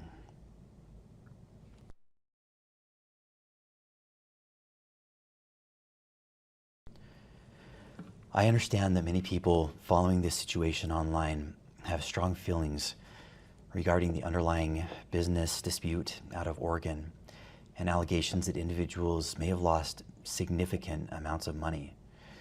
I recognize that people are frustrated, angry, and may feel that justice has not been served in relation to those allegations. Those concerns are understandable. I understand them and I'm empathetic to them. And nothing in the actions taken by the American Fork Police Department should be interpreted as validating, supporting, or defending anyone involved in that separate civil dispute. How can you possibly say that with a straight face and a soft voice? At no point throughout this entire thing has a single law enforcement official from your department been anything but confrontational to Ben and his team. Despite a literal court victory, they continue to treat him as though everything he's presenting is fabricated and false. And instead, constantly at the beck and call of Josh. How can you possibly even say that, man? What a joke. And, that's a good point, the female cop that was on the scene like the first time with the Brandon Best, when he went to have like the civil discussion there, as lawfully ordered to do, she immediately regurgitated what Brandon Best was saying, instantly taking his side and supporting his account of the events. Again, the body cam betrays what you're saying, bro. Or other conduct within our jurisdiction. We remain committed to enforcing the law fairly, objectively, and transparently. Then get Josh's ass to court, bro. The whole thing could have been solved if he would just take the papers. Your officer couldn't even give him the papers, because he has more power than your department, I guess, where he can just say no. And he still hasn't paid out the settlement. What are you talking about, man? If that's what you want, then enforce the law. Fairly. Get Josh on the horn. Get his bitch ass in here. Do you even think they still have any of the sets? I'm sure they have some of the Legos. And they definitely have records of the ones that are sold. So they could easily do giving back the ones they still have, because I bet they still have it. I bet they stopped selling it after a certain point because it was so contentious. So they probably still have some of it. And they could easily just pay back what they've already offloaded. So they could, they just refuse to. And the behavior of the COO or whatever on the stream from last night or whatever it was, reprehensible. The guy he's actually a worm. He's genuinely a delusional worm. Because so far, there hasn't been a good defense. Bricks and Minifigs has not had any kind of real debunking. They have been provably wrong in their statements. Now the police have come forward with their account of things, and there are multiple lies that are just brazen. So there hasn't been any good defense yet. It is all on the side of Ben. And there's been ample opportunity for the American Fork Police Department, for Bricks and Minifigs to actually start debunking things and saying, no, this is what's wrong, this is what's manipulated, here's the facts to support us instead of Ben. But they haven't provided any of that. They have none of that. So I just don't see how there's even another angle they could play at. From what I saw, Lego, the actual company, is even investigating the situation now. I wouldn't put a lot of stock into that. I imagine Lego would be far more on the side of Bricks and Minifigs than they would Ben, because I believe companies view people like Ben as a disruptive actor that is more of a problem than a boon to their business. So I'm pretty confident Lego would side with Bricks and Minifigs. Why did Ben make the sign for content? How much of his actions are for content? So that's the thing I was saying, like the rubber ducks and stuff, that's not smart. The sign is a real thing, though. Because Josh would never open the door for him, and also Ben can't go near it because he's been trespassed, he'd get arrested. The sign was an attempt to get him to go out and take the sign down so that way the legal processor could serve him the papers. But he never did that and instead just used the police. So I do think some of it was a blend of like solely for content, like the rubber ducks to fuck with him. But the sign one, that was like a real thing. And it was on a public space, so he was well within his rights to do so.